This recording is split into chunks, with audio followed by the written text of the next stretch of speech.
Familia más momoshi del multiverso presenta a David, Samuel y Sebastián en otro capítulo más de Geek Punch.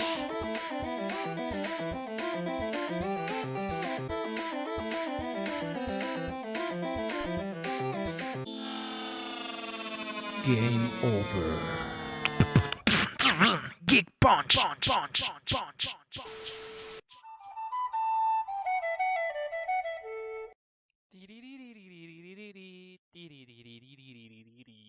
Hey, bienvenidos amigos a otro viernes de siluetas, uy, pero sí estoy.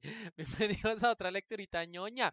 Que llevamos ya 2 semanas sin hacer lecturitas ñoñas. Gracias a Dark Dream, a Metal y a Lau, que son los tres conectados para lecturita ñoña. Hola, gracias por estar conectados. Me alegra que estén ahí. Voy a bajar un poquito aquí la cámara. Ahí, creo que está bien.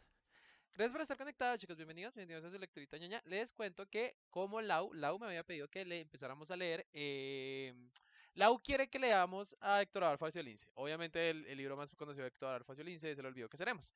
Pero entonces, aún tenemos 2 libros empezados y no quiero empezar un tercero. No, de hecho, tenemos 3 libros empezados. Fue puta. Tenemos 3 libros empezados, solamente que este es de cuentos, entonces digamos, como es cuentos, uno puede leer cuentos y no es grave.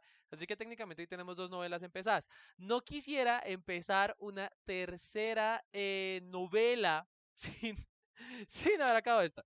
Entonces, Tierras de Cristal es bastante mucho más corta que Dune y vamos ya a 2 capítulos. Entonces, apenas acabemos Tierra de Cristal, Lau, el siguiente libro que vamos a leer es El olvido que seremos. Pero para no tener ahí empezados 3 libros, entonces vamos a darle a estos dos mientras lo bajamos. Metalhead está emputado. ¿Por qué estás emputado, Metalhead? Y ahora sí, saludos, ya los saludo a los tres. Gracias por estar conectados en este momento. Esto es un club de lectura muy chiquito, weón. Este es el club de lectura más pequeño. Es un club de lectura. No, espera, esto, ¿por qué está así? No, Tacho. Esto no debería estar así. Yo debería dispositivo de video. Y menos mal no tengo una comprometedora abierta. Ya, esto está así. Tikiti y Takiti. Ya estamos ahora sí. Ya estamos. Esa calaca hermosa con esa introducción. Servicios de transporte, carajos que no me aceptan un viaje. Ah, pero estás emputado, es por como con otra cosa. Bueno, sí, no, pues a veces pasa mucho, es bien, vamos, lo lamento mucho. Juepucha, odio eso de Google. Listo, necesito ir a Viena. Viena al norte. Viena al norte. Ya, pues espero que te rinda. Hola Juan, ¿cómo estás? ¿Cómo estás? Desde la cueva de la esclavitud. Bienvenido a desde tu cueva de la esclavitud, bienvenido a tu escape de la esclavitud, a este paseo en el barco de la imaginación. Vamos a seguir leyendo Tierras de Cristal, como les estaba contando a Milau, es que vamos a seguir a terminar Tierras de Cristal. Vamos a leer hoy Tierras de Cristal y un capítulo de Dune, que ustedes saben que Dune pues lo vamos a terminar en algún momento, no lo vamos a abandonar, pero le vamos a dar a Tierras de Cristal porque así en algún momento lo vamos a acabar y ya después de eso podremos leer El olvido que seremos de Héctor Abad Faciolince porque la niña quiere leer eso. Entonces vamos a leerlo. Nosotros habíamos quedado en Tierras de Cristal, vamos 2 semanas, así que voy a hacer el resumen de lo que llevamos hace 2 semanas. Lo que ha pasado en Tierras de Cristal, vamos 2 capítulos, es que en los 2 capítulos introductorios se presentan a 2 personajes o a 2 grupos de personajes. El primero es la pareja protagonista, todo alrededor de esta ciudad imaginaria. Creo que es imaginaria, no sé si exista. Oigan, yo no sé si existe Quinnipiac, voy a escribirlo porque no estoy seguro. Quinnipiac. Quinnipiac. Oigan, sí existe un Quinnipiac en Connecticut, pero no creo que exista. Quinnipiac como tal no existe, como está escrito así, parece que no existe. Entonces, en esta ciudad imaginaria de Quinnipiac, nosotros ya conocimos a un par de protagonistas, al señor Rail, que es un man que todo el tiempo se la pasa viajando, a su esposa, June Rail, que es como la nena más guapa que tiene todo Quinnipiac, y a Pekish, un inventor que está como experimentando con unas cosas del sonido. Esos son los personajes que conocimos en los primeros 2 capítulos. Entonces, nos dice la maricas, me hice un almuerzo tan deli que hasta me dio en ese sueñito después de comer. Ay, qué rico. Qué rico. Entonces aquí pues va a ser una lectura para que mimas. Yo igual seguiré en la lectura y si después quieren repetir la lectura, ustedes saben que esto lo subiré a YouTube para que ustedes puedan seguir la lectura si después se duermen, ¿sí o qué? Entonces estamos en este momento en el cap 2. Vamos a leer yo creo que 2 shotitas y después de esas 2 shotitas yo termino o y pronto un poco menos, depende de cómo esté la voz, para poder irme después a una pequeña función de cuentería que hay hoy en Bogotá en entrada libre. si quieren ir cerca de la Nacional. Si están cerca de la Nacional, hay una función de cuentería. Si están cerca de la Nacional, yo les digo dónde es la función. No me presento yo, se presenta Freya Ayala, que es... Ah, Freya Ayala, que es el man. Se presenta el man del que leímos los cuentos la otra vez. Se representa el... O sea, hoy a las 6:30 de la tarde se presenta el autor de este libro que estuvimos leyendo el de Lo sentimos los lunes, no hay función, el señor Freya Ayala. Entonces voy a ir a ver su función. Voy a ir a verlo. Pero bueno, bienvenidos a su lecturita ñoña. Gracias por estar conectados. Gracias a las 3 personas conectadas. Siempre feliz de que hayan más de 2 personas acá. Siempre, siempre súper feliz. Entonces, bueno, Mor, no sé si estás hablando muy bajito o es el micro. Espérame, miramos la configuración de audio. Oigan, se me cerró el voice meter. Voice meter banana. Marica, debería antes de estarme escuchando durísimo. Qué raro. Antes tengo todo súper alto. Igual vénganme un pilín aquí en todos los canales. A ver si me escuchan un poco mejor. Creo que todo aquí, dispositivo de captura, espera, este micrófono, creo que también me aumenta el esta prueba no lo he hecho. Creo que esto ya debería aumentarme el nivel de, de salida del audio. Ya se oye mejor. Listo, perfecto. Perfecto, Milau, muchísimas gracias. Si se escucha muy duro o muy bajito, gracias por avisarme. Ya te escucho súper del putas. Me alegra que ya me escuchen bien. Igual sí creo que estaba hablando un poco más bajo de lo que estoy acostumbrado a hablar, porque yo siempre hablo muy duro. Es una mala costumbre que tengo. Pero bien. Bienvenidos a su lecturita ñoña.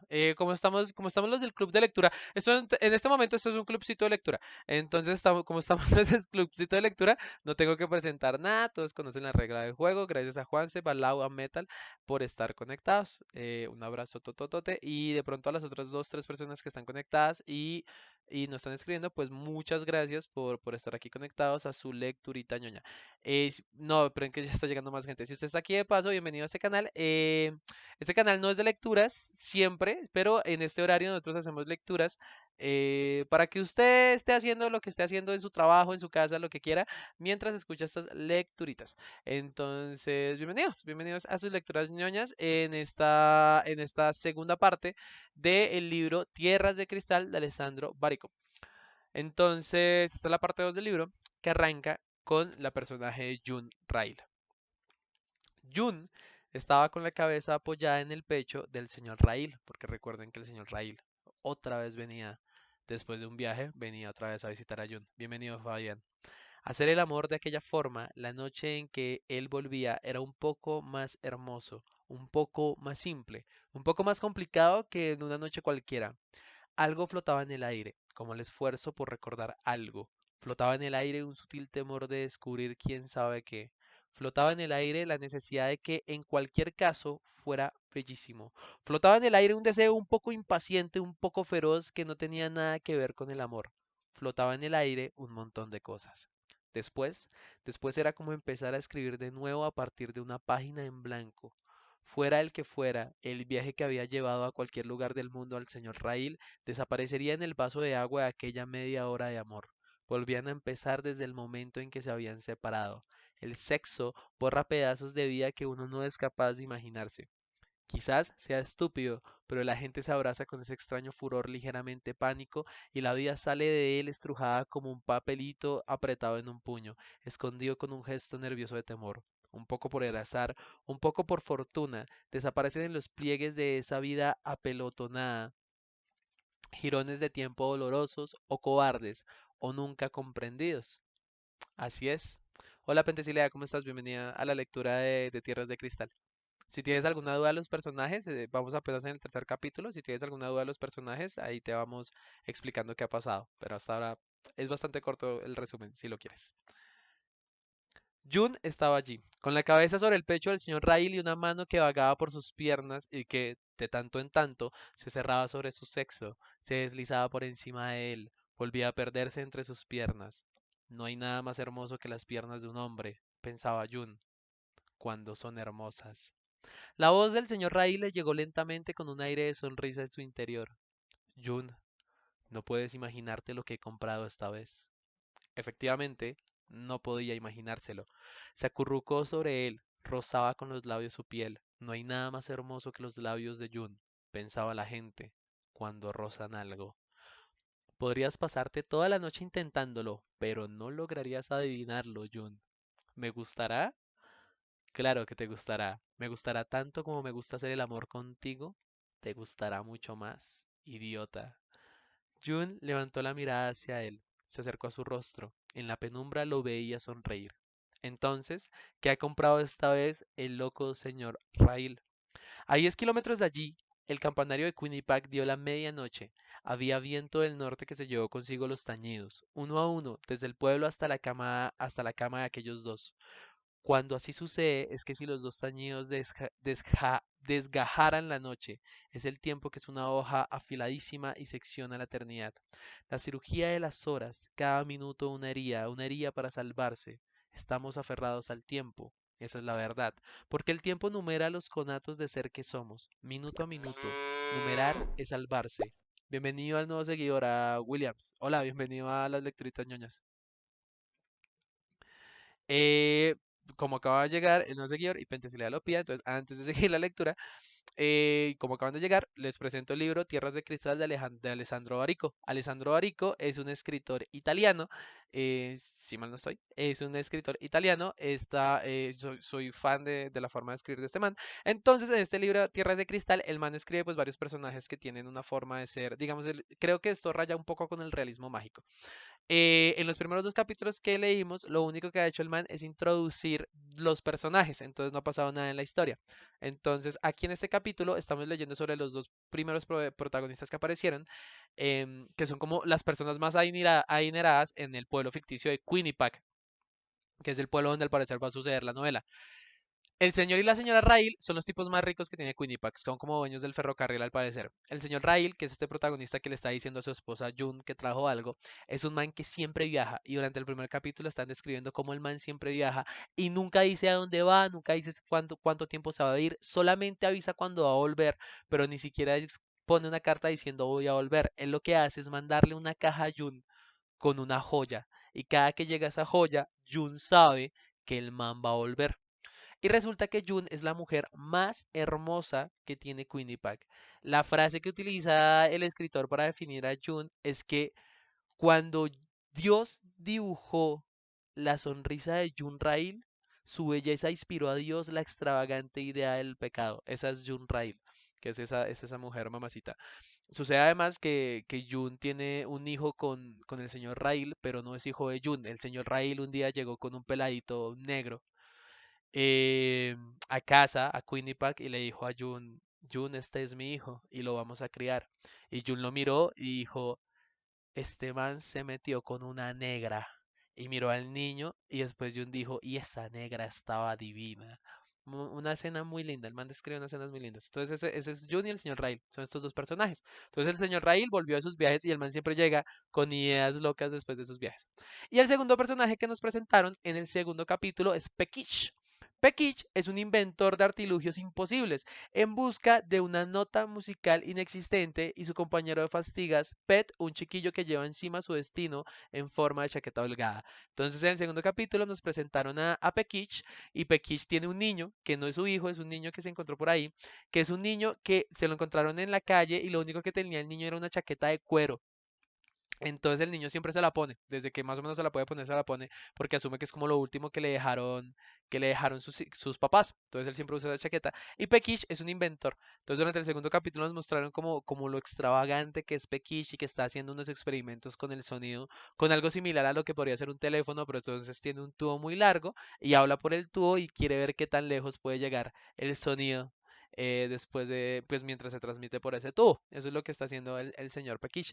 Solamente que él no es un científico tan real, entonces él asume que el sonido, digamos, que si el tubo está de para arriba, entonces al sonido le cuesta más subir y si está de para abajo, al sonido le es mucho más fácil bajar.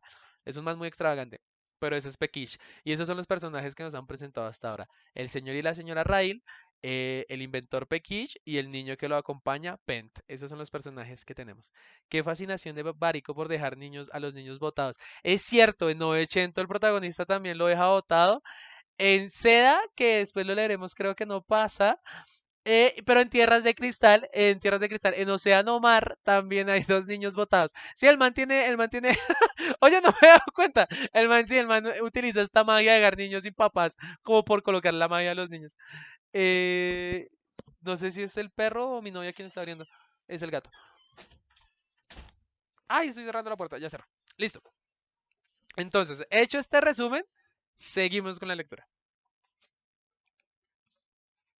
Entonces el señor Rail y Jun pues acaban de tener sexo, su sexo de después de encontrarse y está ahí hablando de la cosa que trajo. Estamos aferrados al tiempo, esa es la verdad, porque el tiempo numera los conatos de ser que somos, minuto a minuto. Numerar es salvarse, esa es la verdad.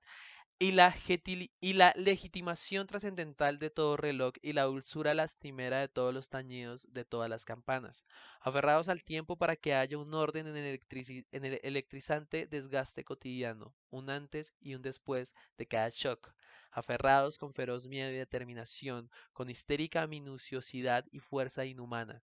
Y como todas las histerias del terror, esta también se ha organizado como en un rito, siendo el rito, siempre, la recomposición de millones de histéricos arrebatos de miedo en una única danza divina, el escenario sobre el que el hombre llega a ser capaz de moverse como un dios, un rito, digo, que era el rito del reloj de la Grand Junction. Obsérvese con atención. Cuando todavía cada ciudad tenía su hora y por tanto su tiempo, miles de tiempos distintos, cada ciudad el suyo, sí, si aquí eran las 2:25, allí podían ser las 3, cada ciudad con su reloj. Y la Gran Junction era una línea ferroviaria, una de las primeras líneas ferroviarias que se construyeron. Corría como una grieta en un vaso, por tierra y por mar, desde Londres a Dublín. Corría y llevaba consigo un tiempo suyo en su interior que se deslizaba sobre los tiempos ajenos, como una gota de aceite sobre un vaso húmedo, y poseía una hora propia que tenía que resistir a todas las demás durante todo el viaje y volver intacta. Una gema intacta, para que cada instante pudiera saber si era un instante de retraso o de anticipación, para que cada instante pudiera conocerse a sí mismo y por tanto no perderse, y por tanto salvarse, un tren que corre con su hora en el corazón, sorda a todas las demás. Por aquel tren, el hombre acuñó el rito elemental y sagrado. Todas las mañanas, un mensajero del almirantazgo entregaba al empleado de turno del tren Correo Londres-Dublín un reloj que indicaba la hora exacta. En Holyhead, el reloj era entregado a los empleados del transbordador de Kingston que lo llevaba a Dublín. De regreso, los empleados del transbordador de Kingston devolvían el reloj al empleado del turno del tren correo. Cuando el tren llegaba de nuevo a Londres, el reloj era entregado nuevamente al mensajero de almirantazgo. Así, cada día durante centenares de jornadas. Eran los tiempos en que en la estación de Búfalo había 3 relojes, cada uno con una hora distinta, y 6 en la estación de Pittsburgh, uno por cada una de las vías ferroviarias que pensaba. Era la Babel de las horas, y por ello se comprende el rito de la Londres-Dublín, tren correo, ese reloj que va arriba y abajo en una caja de terciopelo, valioso como un secreto, valioso como una joya. Había un hombre que partía y viajaba y cuando regresaba, antes que él llegaba una joya, en una caja de terciopelo. La mujer que lo esperaba abría la caja, veía la joya y entonces sabía que iba a regresar. La gente creía que era un regalo, un valioso regalo por cada fuga. Están hablando del señor Rail que siempre le envía joyas a la señora Rail. Pero el secreto era que la joya era siempre la misma. Cambiaban las cajas, pero la joya no cambiaba. Partía con el hombre, permanecía con él allá donde viajara, pasaba de maleta en maleta, de ciudad en ciudad y después volvía atrás. Venía de las manos de la mujer y a ellas regresaba, exactamente como el reloj regresaba a las manos del almirante. La gente creía que era un regalo, un valioso regalo por cada fuga del señor Rail. En cambio, era lo que custodiaba el hilo de su amor en el laberinto de mundos por el que el hombre corría, como una grieta a lo largo de un vaso. Era el reloj que contaba los minutos del tiempo anómalo y único, que era el tiempo de su amarse. Volvía atrás antes que él para que ella supiera que dentro de aquel que estaba a punto de llegar no se había roto el hilo de aquel tiempo. Así el hombre llegaba, al final, y no había necesidad de decir nada, de preguntar nada, ni de saber. El instante en que se veían era, para los dos, una vez más, el mismo instante. valioso como un secreto, valioso como una joya. Un reloj que mantenía unidos a los ferrocarriles que tenía a Londres y a Dublín atadas una a la otra para que no se disiparan a la deriva de una Babel de tiempos y hora diferentes. Eso da que pensar, eso sí da que pensar. Esto da que pensar en los trenes, en el choque de la vía férrea. Nunca había necesitado antes aquella gaita del reloj, nunca, porque no existía el tren. Ni siquiera lo poseían como idea, y entonces viajar de aquí para allá era algo tan lento y estartalado y casual que de todos modos el tiempo se perdía sin que nadie soñara con oponer resistencia. Resistían un par de distinciones generales, el alba, la puesta del sol. Todo el resto eran momentos confusos en un único gran limo de instantes. Antes o después se llegaba. Eso era todo. Pero el tren, aquello era exacto, era tiempo convertido en hierro, hierro corriendo sobre dos raíles, secuela precisa de antes y después, incesante procesión de travesaños y sobre todo era velocidad. Velocidad. La velocidad no perdonaba. Si había 7 minutos de diferencia entre la hora de aquí y la hora de allá, ella los hacía visibles, pesados. Años de viaje en carreteras nunca habían logrado descubrirlos. Un solo tren en tránsito podía desenmascararlos para siempre. La velocidad. A ese mundo debió de estallarse dentro como un grito reprimido durante milenios. Nada debió de parecer igual desde el momento en que llegó la velocidad. Todas las emociones reducidas a pequeñas máquinas por reabular. ¿Quién sabe cuántos adjetivos se revelaron repentinamente caducos? ¿Quién sabe cuántos superlativos se desmenuzaron en un momento? De golpe tristemente ridículos. En sí mismo, el tren no era gran cosa, no era nada más que una máquina, pero eso es lo genial. Aquella máquina no producía fuerza, sino algo conceptualmente todavía difuso, algo que no existía, velocidad. No era una máquina que hacía lo que 1000 hombres podían hacer, una máquina que hacía lo que nunca había existido, la máquina de lo imposible. Una de las primeras y más famosas locomotoras construidas por George Stephenson se llamaba Rocket y alcanzaba los 85 kilómetros por hora. Fue la que venció el 14 de octubre de 1829 el certamen de Rhine Hill. Competía con otras 3 locomotoras, cada una de ellas con su hermoso nombre. A la que da miedo se le da un nombre, como lo demuestra el hecho de que los hombres tengan, por prudencia, 2 nombres. Novelty, Sans Peril y Perseverance. Para decir toda la verdad, también inscribieron una cuarta. Se llamaba la Ciclopede. La había inventado un tal Brandreth y consistía en un caballo que galopaba sobre una cinta transportadora conectada a 4 ruedas que corrían a su vez sobre raíles. Fijados en cómo cada ocasión, siempre, el pasado se resiste al futuro, acuña increíbles compromisos sin el más mínimo sentido del ridículo, se mortifica perdidamente con tal de continuar poseyendo el presente, aunque sea con el tiempo caduco, obstinado y obtuso. Y mientras proféticas calderas en ebullición vomitaban por sus chimeneas soplidos y relinchos de vapor blanco, aquel montaba en un pobre caballo sobre un armatoste que confundía el medio, es decir, los raíles, con el fin. Lo descalificaron de todas maneras. Lo descalificaron incluso antes de que tomara la salida.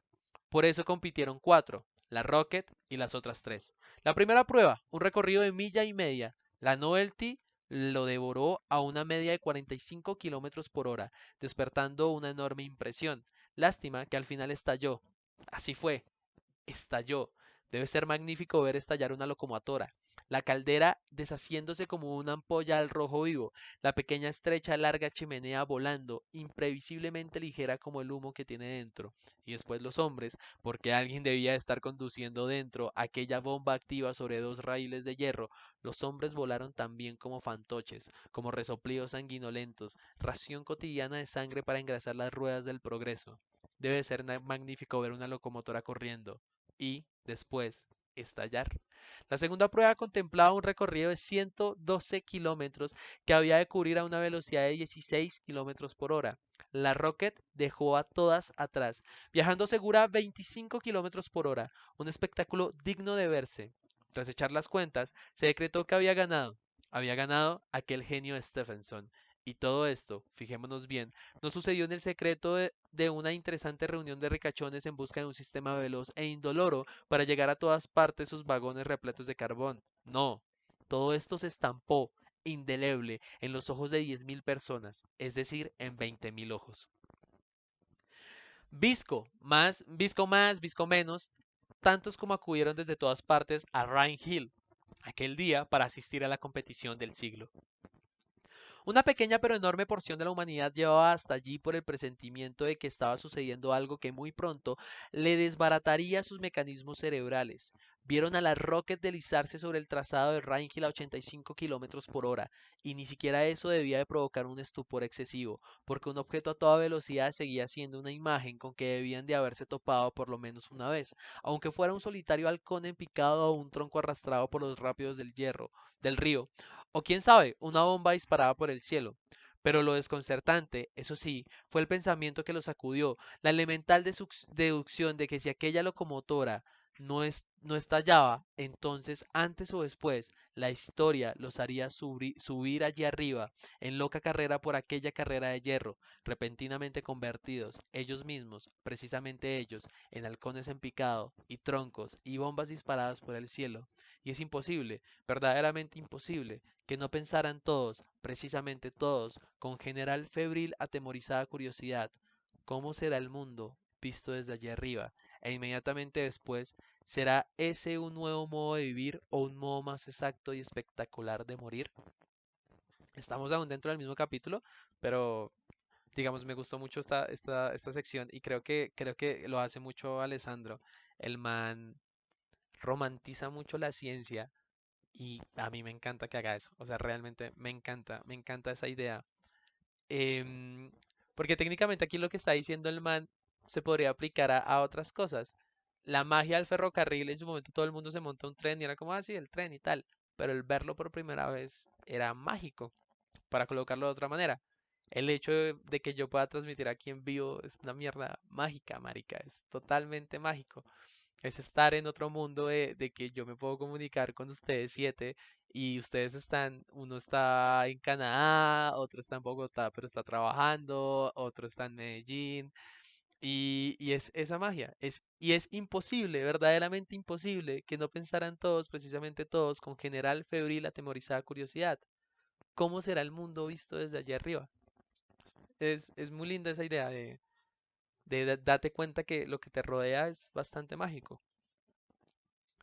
Llovieron las respuestas, más tarde, a medida que afloraban raíles en todas direcciones y zarpaban trenes allanando colinas y agujerando montañas, casi perversos en su feroz deseo de llegar a su destino. En las orejas entraba el rítmico lamento de los raíles y entre tanto todo vibraba como fatigado, como emocionado, una especie de tic perpetuo que te iba desgastando el alma. Y por la ventana más allá del cristal, iban desfilando los añicos de un mundo hecho pedazos, perennemente en fuga, desmenuzado en millares de imágenes que duraban un instante, arrancado por una fuerza invisible. Antes de que inventaran el ferrocarril, la naturaleza no palpitaba, era una bella durmiente del bosque. Escribieron, pero fue mucho tiempo después, con visión retrospectiva. Hacía- Hacían poesía sobre ello. En aquel momento, justo las primeras veces en que la bella durmiente se dejaba violar por aquella máquina lanzada a culpable velocidad, fue más bien la violencia lo que permaneció preso en las palabras y en los recuerdos, y el miedo. Es realmente un vuelo y es imposible sustraerse a la idea de que un minuto incidente podría causar la muerte instantánea de todos. Eso era lo que pensaban, y en verdad tuvo que formarse inconscientemente en el ánimo un nexo preciso entre aquel presentimiento de la muerte y la imagen distorsionada que, desde la ventana y el precio de jugarse la vida, el mundo ofrecía de sí mismo. Como a los muertos, a los que les pasa en pocos instantes toda una vida de los ojos deslizándose veloz. A ellos les pasaban por delante prados, personas, casas, ríos, animales. Hay que imaginárselo, el miedo por un lado y aquel bombardeo de imágenes por otro. O mejor, uno, el miedo, dentro del otro.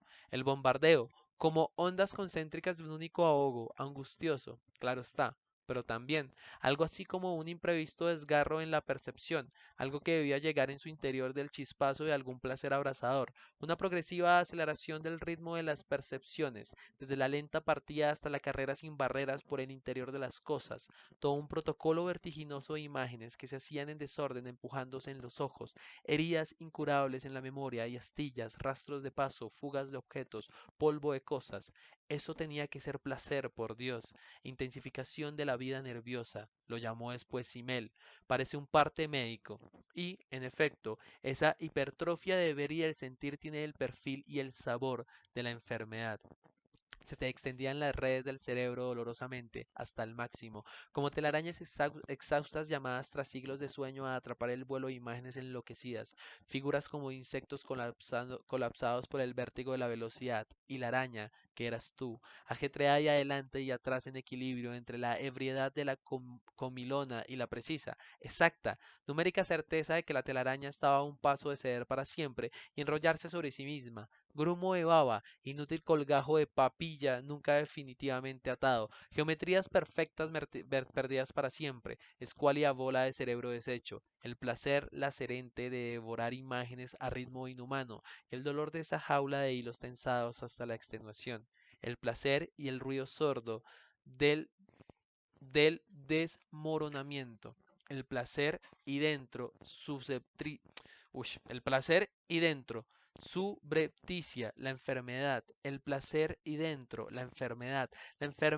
y dentro, el placer, los dos persiguiéndose dentro del capullo del miedo, el miedo y dentro el placer, y dentro la enfermedad, y dentro el miedo, y dentro la enfermedad, y dentro el placer. Así te daba vueltas el alma dentro, al unísono con las ruedas del tren desenfrenadas sobre la vía hecha de hierro, perversa rotación omnipotente. Así me da vueltas el alma dentro, tirándose los instantes y los años, perversa rotación omnipotente. ¿Quién sabe si hay un modo de pararla? ¿Quién sabe si es pararla lo que debe hacerse? ¿Quién sabe si estará escrito que tenga que hacer tanto daño y de dónde ha salido? Quizás al saberlo uno podría volver allá arriba, a la cima del descenso agotador, al principio de la vía y pensárselo un poco antes de...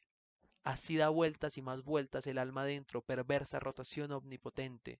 Quién sabe si es fuerza o solo extrema derrota, y aunque fuera fuerza y vida, tenía necesariamente que ser así, minucioso y cruel exterminio que te brota dentro. Quién sabe si habrá un modo de pararlo, o un lugar cualquiera donde no empuje esta rotación perversa que encadena los gritos del progresivo y ya irreversible agotamiento, carcoma miserable que deshace la conquista infrangible de los más geniales deseos, el placer y dentro la enfermedad, y dentro el miedo, y dentro el placer, y dentro la enfermedad, y dentro el miedo, y dentro. Que venga alguien y silenciosamente la detenga, la enmudezca en un rincón de victoriosa quietud, la disuelva para siempre en el fango de una vida cualquiera a desconcertar en un tiempo ya sin más horas, o termine con ella en un instante sin memoria, en un instante acabe con ella. En los trenes, para salvarse, para detener la perversa rotación de aquel mundo que los golpea desde el otro lado de los cristales, y para esquivar el miedo, y para no dejarse tragar por el vértigo de la velocidad, que sin duda tenía que golpearles continuamente en el cerebro, por lo menos bajo la forma de aquel mundo que se deslizaba al otro lado del cristal en forma nunca antes vistas, maravillosas, claro, pero imposibles, porque al serles concedida solo durante un momento instantáneamente ponía en marcha de nuevo el miedo y por consiguiente aquella ansiedad densa e informe que, cristalizada en pensamiento, se revelaba a todos los efectos nada menos que como el sordo pensamiento de la muerte. En los trenes, para salvarse, cogieron la costumbre de entregarse a un gesto meticuloso, una práctica aconsejada incluso por los propios médicos y por insignes estudiosos, una minúscula estrategia de defensa, obvia pero genial, un pequeño gesto exacto y espléndido. En los trenes, para salvarse, se leía linimento perfecto.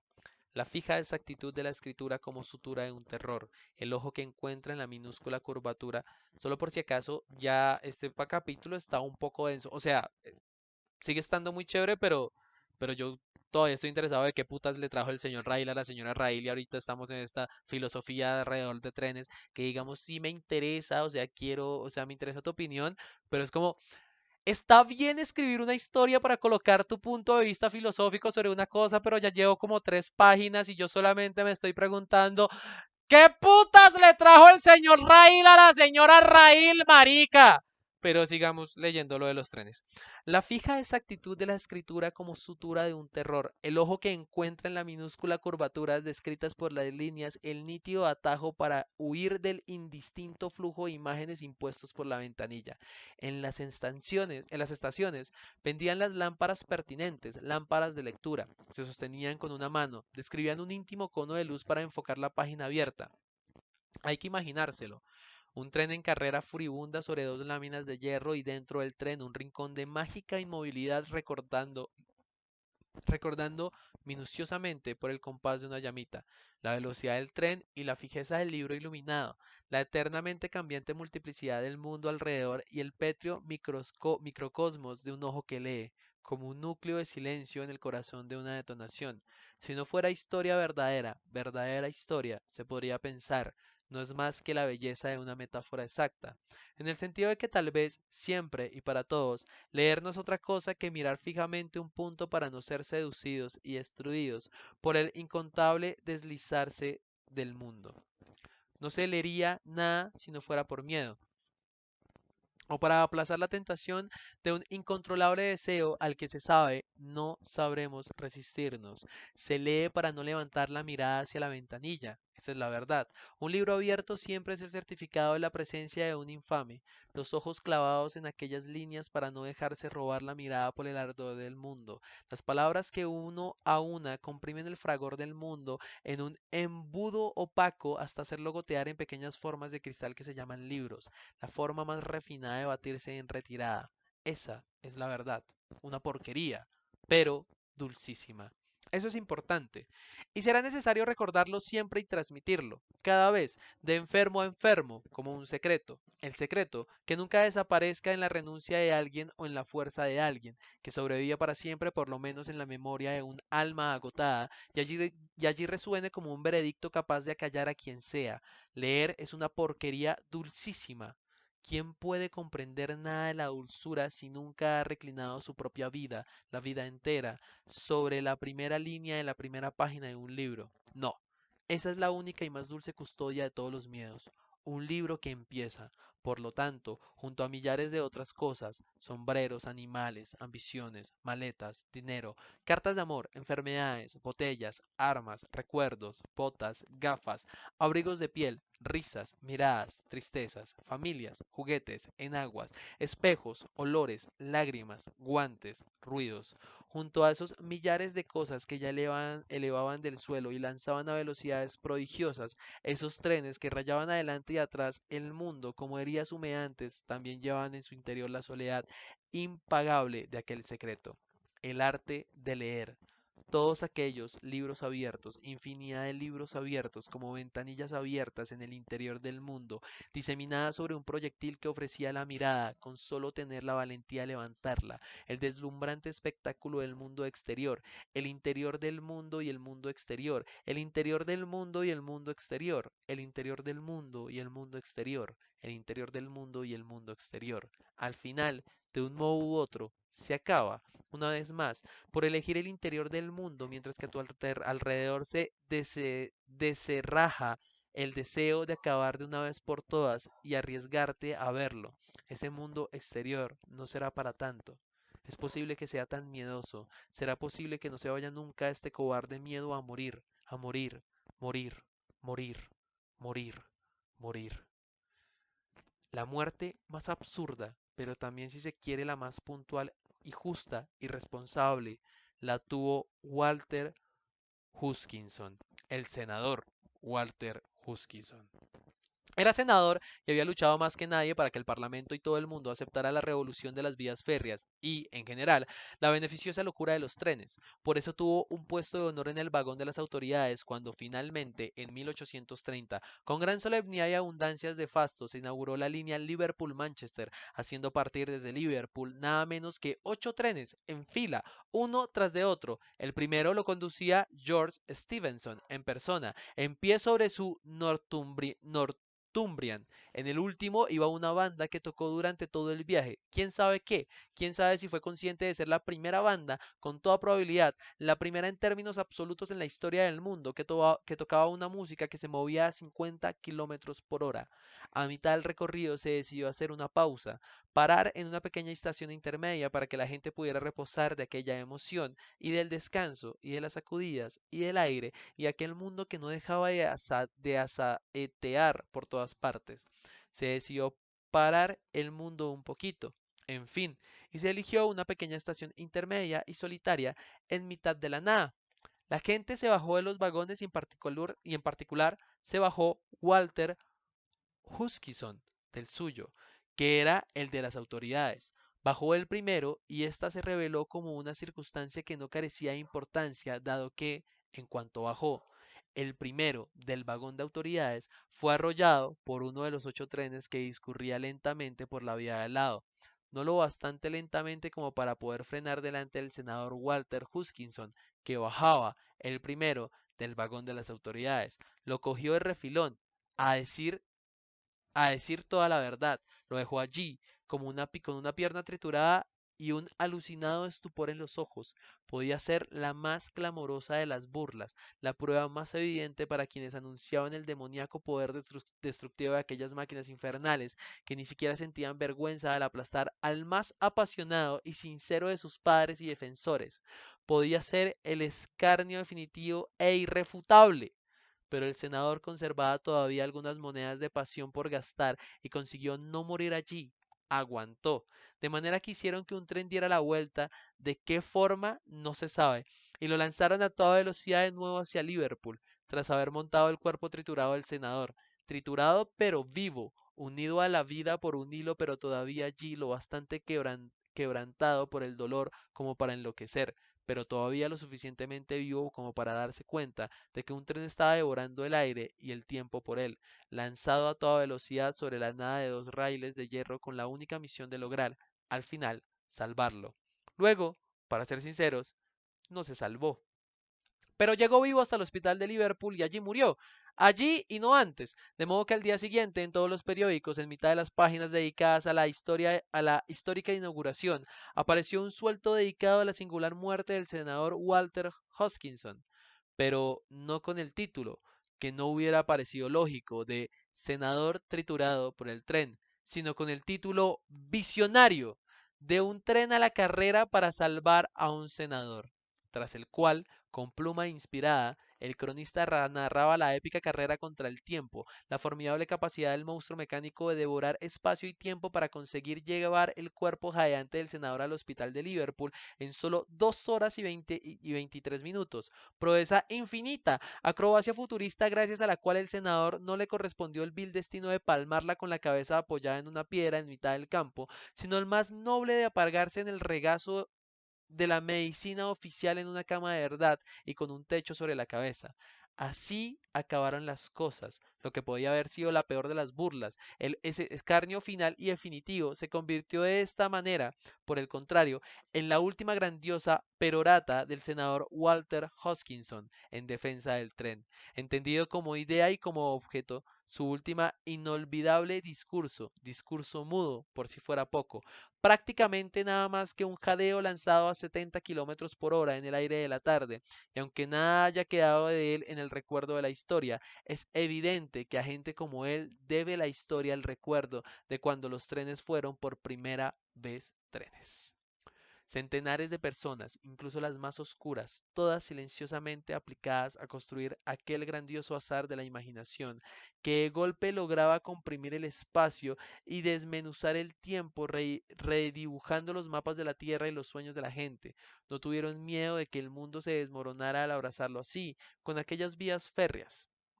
O apenas tuvieron solo un momento de miedo, al principio, cuando con delicadeza en cierto modo afectuoso dibujaron los primeros caminos de hierro junto a los normales, justo al lado, curva tras curva, que era una manera de susurrar el futuro en el lugar de gritarlo, para que no sonara demasiado aterrador, y continuaron susurrando hasta que alguien pensó que no sería mala idea liberar aquella idea de cualquier otra, y la liberaron, alejándose de los caminos de siempre y dejando correr los raíles de la soledad de su fuerza, arando trayectorias nunca antes imaginadas.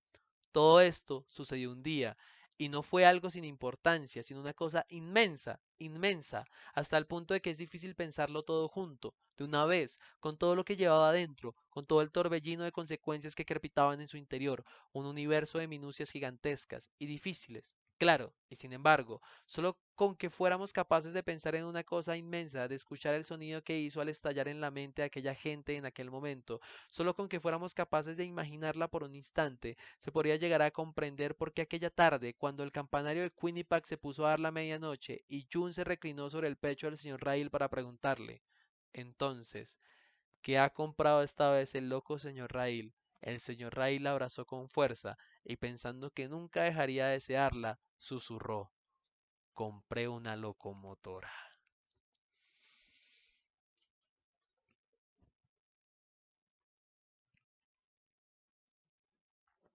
Mira, estaba odiando el capítulo. Me pareció un capítulo súper ladrilludo, marica. Re ladrilludo. Pero cobra sentido con el final del capítulo. O sea, ya tiene más sentido. Pero, uy, me pareció un capítulo súper larillo, muy loca la imagen del tren, o sea, toda la cosa de los trenes, obviamente el man se tiene que enfatizar en cómo generar una propia visión del universo de los trenes, y además creo que esta visión de los trenes es la visión de los trenes que ha de tener el señor Rail.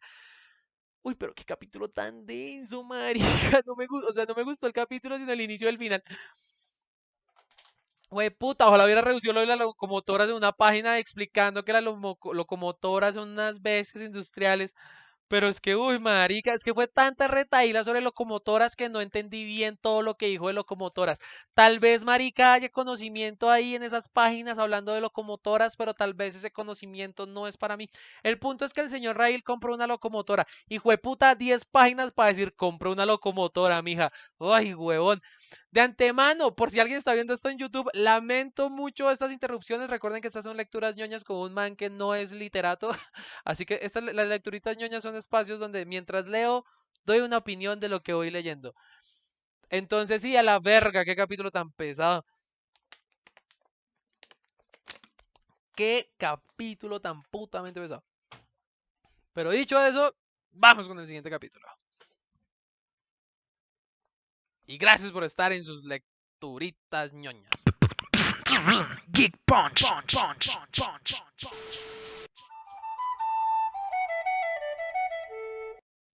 Bueno, el siguiente capítulo va así.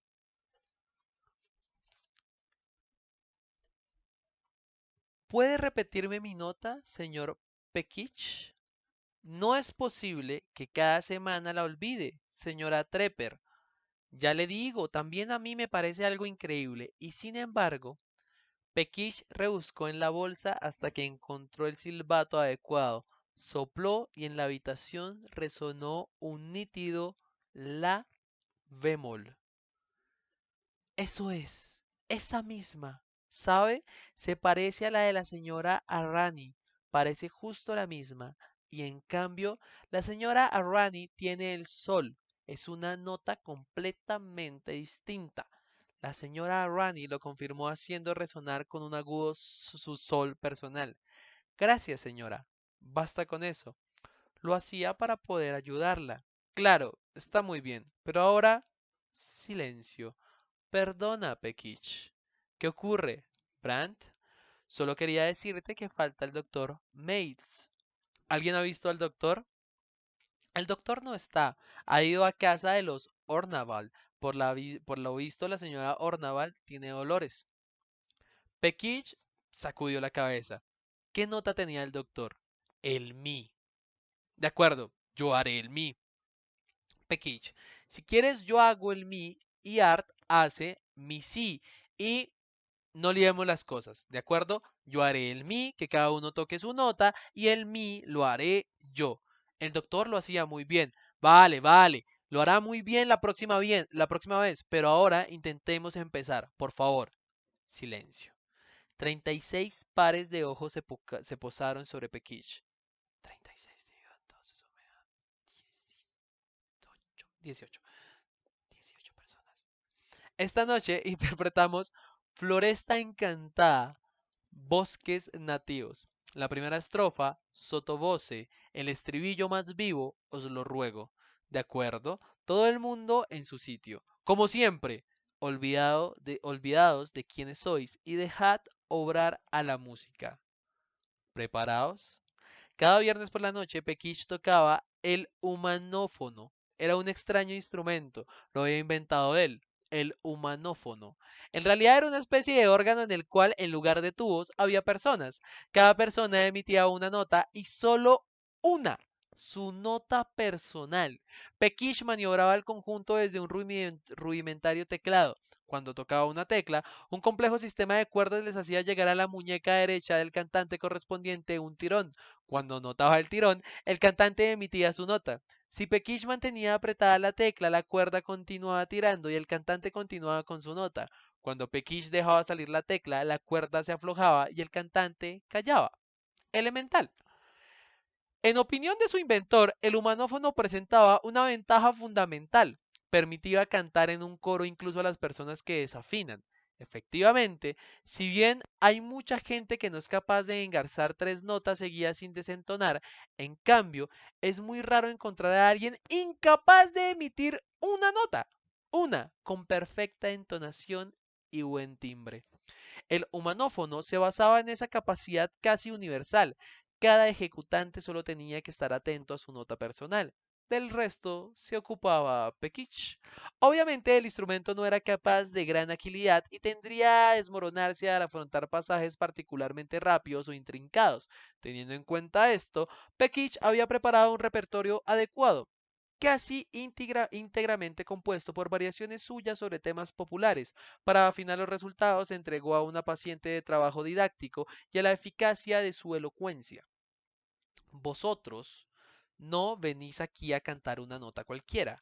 Venís aquí a cantar vuestra nota. No es una nadería, es algo hermosísimo el tener una nota. Quiero decir, una nota toda para uno mismo. Reconocerla entre millares y llevársela consigo dentro y encima. Podéis creerme, pero yo os digo que ella respira cuando vosotros respiráis, os espera mientras dormís, os sigue a donde quiera que vayáis y juro que nunca os abandonará cuando os decidáis a palmarla y entonces la palmará con vosotros.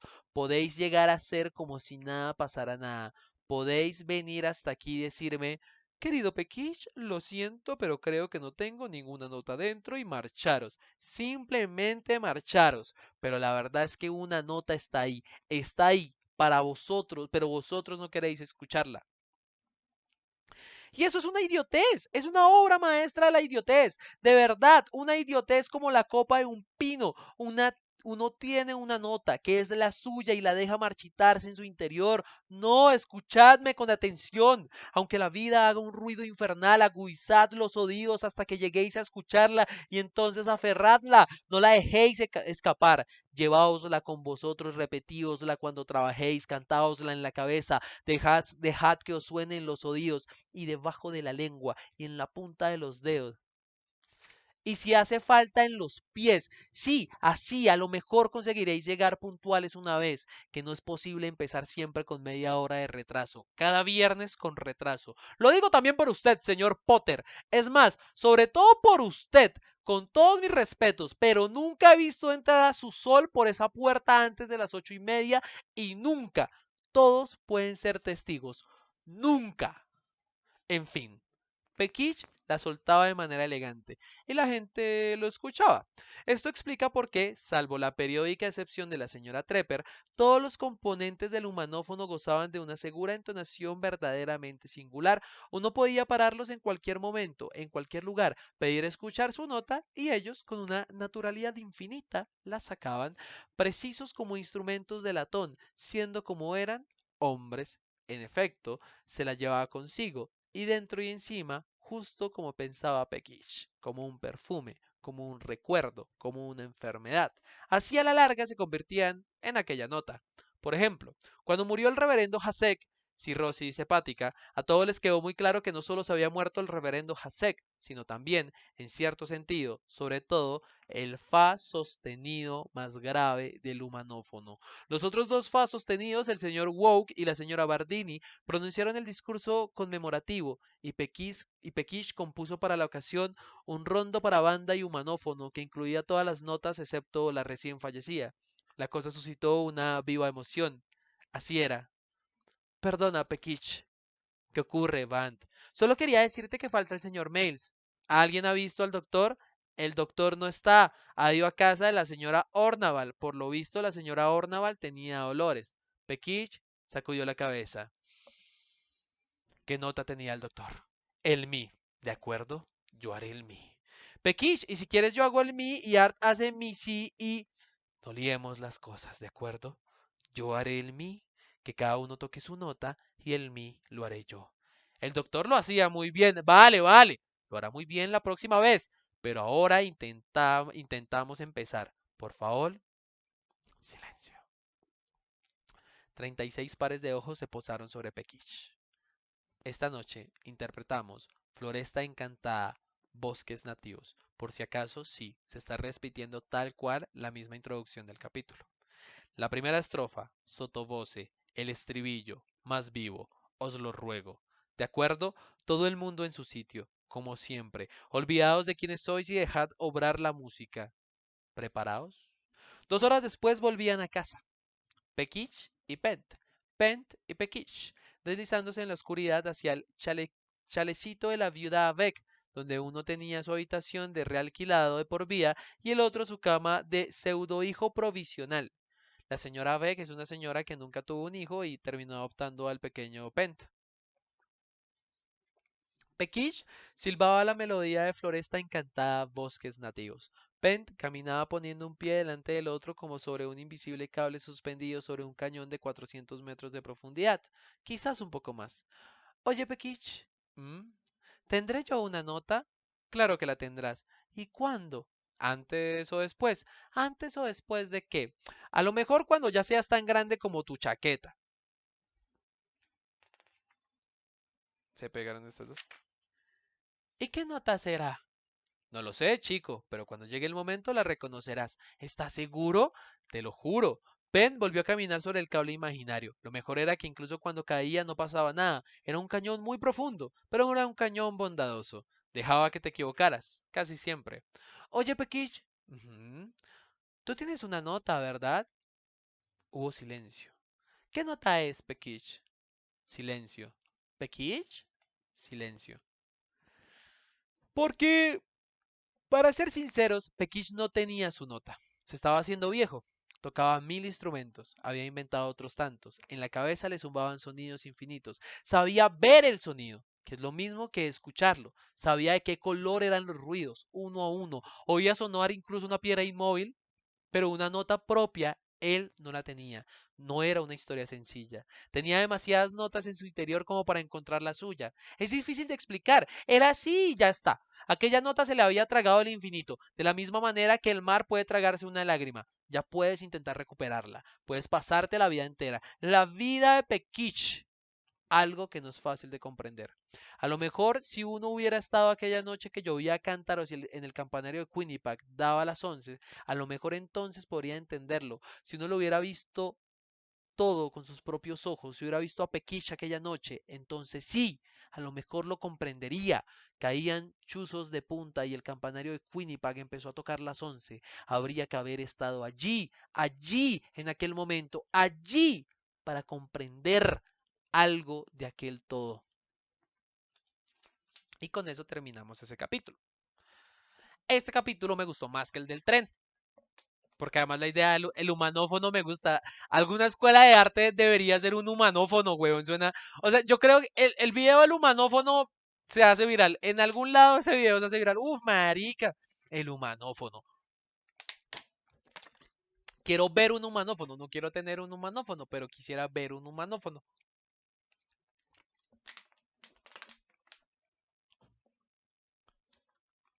Capítulo 3 de esta segunda parte del libro. Voy a revisar qué tan largo es este capítulito. Es No es tan largo. El ingeniero ferroviario se llamaba Bonetti. Entonces, han pasado dos cosas en esta parte, ¿no? El señor Rail compró una locomotora y Pent tiene un humanófono y sabemos que perdió su nota. Se siente un poco como, y no tengo ritmo, y no tengo ritmo. Perdón. Al cerrar y mover, tienes, ¿cómo es? Tienes ritmo para dar y contar. Bueno, pero no importa, ya, perdón. Y no tengo ritmo, pero ya. Capítulo 3. El ingeniero ferroviario se llamaba Bonetti, muy elegante, poco pelo en la cabeza, exageradamente perfumado. Consultaba con singular frecuencia el reloj del chaleco, por lo que parecía estar siempre a punto de marcharse, reclamado por imperiosas tareas. En realidad era un hábito que había contraído años atrás, el día en que, entre la muchedumbre de la fiesta de San Patricio, le habían robado un reloj idéntico, un preciado recuerdo de familia. No es que controlara la hora, controlaba que el reloj siguiera en su sitio. Cuando llegó a Quinnipiac, tras 3 horas de carruaje, sentenció brevemente: la necesidad de un ferrocarril en esta, llamémosle así, ciudad no solo es lógica, sino también completa y luminosamente evidente. Después se bajó del carruaje, intentó quitarse un poco de polvo de encima, miró la hora y preguntó dónde estaba la casa del señor Rail. Junto a él viajaba su ayudante, un hombrecillo sonriente que, con escaso sentido de la oportunidad, llevaba el nombre de Bonelli. Brandt, que había ido a recogerlos, los llevó a la casa por la calle que llevaba a la fábrica de cristal y luego, desde allí, subiendo por la colina hasta la casa del señor Rail. Ah, sí, porque el señor Rail tiene una fábrica de cristal, ¿no? Entonces son Bonetti y Bonelli, ¿no? Para que quede claro. Bonetti el principal, Bonelli en el ayudante. Magnífica casa, comentó el ingeniero Bonetti, comprobando la hora. Magnífica, verdaderamente, respondió Bonelli, a quien, por otra parte, nadie le había preguntado nada. Se reunieron alrededor de una mesa. Bonetti, Bonelli, el señor Rail y el viejo Anderson. Que yo sepa, los raíles no los fabrican de cristal. ¿Qué hago yo aquí? Había protestado el viejo Anderson. El viejo Anderson es el mejor cristalógolo, no sé cómo decirlo, el mejor técnico en cristales. Es el man que hace cristales más capo en la fábrica de cristales del señor Rail. Tú ven y escucha, yo pensaré en lo demás, había respondido el señor Rail. Y además, ¿tú qué sabes? A lo mejor de cristal irían muy bien los raíles. En la mesa estaba extendido un gran mapa de la región de Quinnipiac. Bonelli había llegado con un voluminoso cuaderno y un escritorio de viaje. El señor Rail estaba en bata. Bonetti miró el reloj. El viejo Anderson encendió la pipa de espuma de mar. Me imagino, señor Rail, que ya habrán estudiado cuál será el recorrido de la vía férrea, dijo Bonetti. Como dice, quiero decir que debería concretarnos de dónde quiere que salga el ferrocarril y cuál será la ciudad a donde quieren hacerlo llegar. Perdón. Ah, bueno, el tren saldrá de Quinnipiac, eso ya está decidido, o mejor dicho, de aquí, saldrá más o menos de aquí. Yo pensaba a pie de colina, hay un gran prado, me parece que sería lo ideal. ¿Y cuál será el destino? Preguntó Bonetti, con una pizca de escepticismo en la voz. ¿El destino? La ciudad a la que hacer llegar el tren. Ah, bueno, no hay ninguna ciudad en particular a la que hacer llegar el tren. No, perdóneme, pero ¿habrá alguna ciudad? ¿Usted cree? Bonetti miró a Bonelli, Bonelli miró a Bonetti. Señor Rail, los trenes sirven para llevar mercancías y personas de una ciudad a otra ciudad. Ese es su sentido. Si un tren no tiene una ciudad a la que llegar, es un tren que no tiene sentido. El señor Rail, ay, suspiró. Dejó pasar un instante y luego habló con una voz llena de comprensiva paciencia. Querido ingeniero Bonetti, el único verdadero sentido de un tren es el de correr sobre la superficie de la Tierra a una velocidad que ninguna persona o cosa sea capaz de alcanzar. El único verdadero sentido de un tren es el que el hombre se suba y vea el mundo como nunca antes lo ha visto, y vea tanto de una sola vez como nunca ha visto en 1000 viajes en carruaje. Sí, además, esa máquina consigue mientras tanto llevar algo de carbón o alguna vaca de un pueblo a otro, mejor que mejor. Pero eso no es lo importante. Por eso, por lo que a mí respecta, no es necesario que a mi tren tenga una ciudad a la que llegar, porque, en realidad, no necesita llegar a ninguna ciudad, siendo su misión la de correr a 100 por hora cruzando el mundo y no la de llegar a ningún sitio. El ingeniero Bonetti chasqueó una mirada furibunda sobre el inocente Bonelli. Pero eso es absurdo. Si fuera como usted dice, entonces tanto haría hacer un ferrocarril circular, un gran anillo de una decena de kilómetros y después hacer correr por él un tren que, tras haber quemado kilos de carbón y haber gastado un montón de dinero, obtendrá el formidable resultado de llevar a todos al punto de partida. El viejo Anderson fumaba sin inmutarse. El señor Rail continuó con una calma olímpica. Eso es otro tema, querido ingeniero. No hay que confundir las cosas. Como le expliqué en mi carta,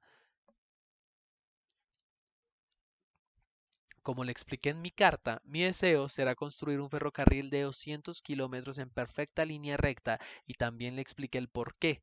La trayectoria de un proyectil es rectilínea y el tren es un proyectil disparado en el aire. ¿Sabe?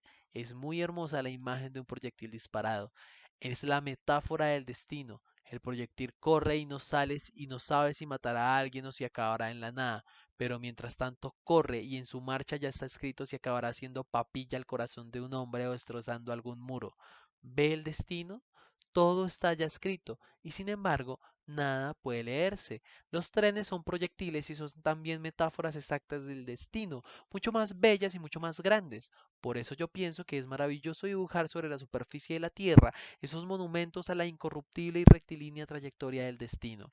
Son como cuadros, como retratos, transmitirán durante años el perfil implacable de lo que llamamos destino. Por eso mi tren irá en línea recta a lo largo de 200 kilómetros, querido ingeniero, y no habrá curvas. No, nada de curvas. El ingeniero Bonetti estaba de pie con la cara hecha mármol, en una expresión de total aturdimiento. De mirarlo se hubiera podido pensar que había conseguido robarle el sueño robarle de nuevo el reloj. Señor Rail. Sí, ingeniero. Señor Rail. Dígame, ingeniero. Pero en lugar de decir nada, Bonetti se derrumbó sobre la silla, como un pugil que, tras un par de ganchos lanzados al vacío, cayera desanimado sobre la lona. Fue en ese momento cuando Bonelli reveló ser algo más que una nulidad. Usted tiene toda la razón del mundo, señor Rail, dijo. Gracias, señor Bonelli. Gracias, señor Bonelli.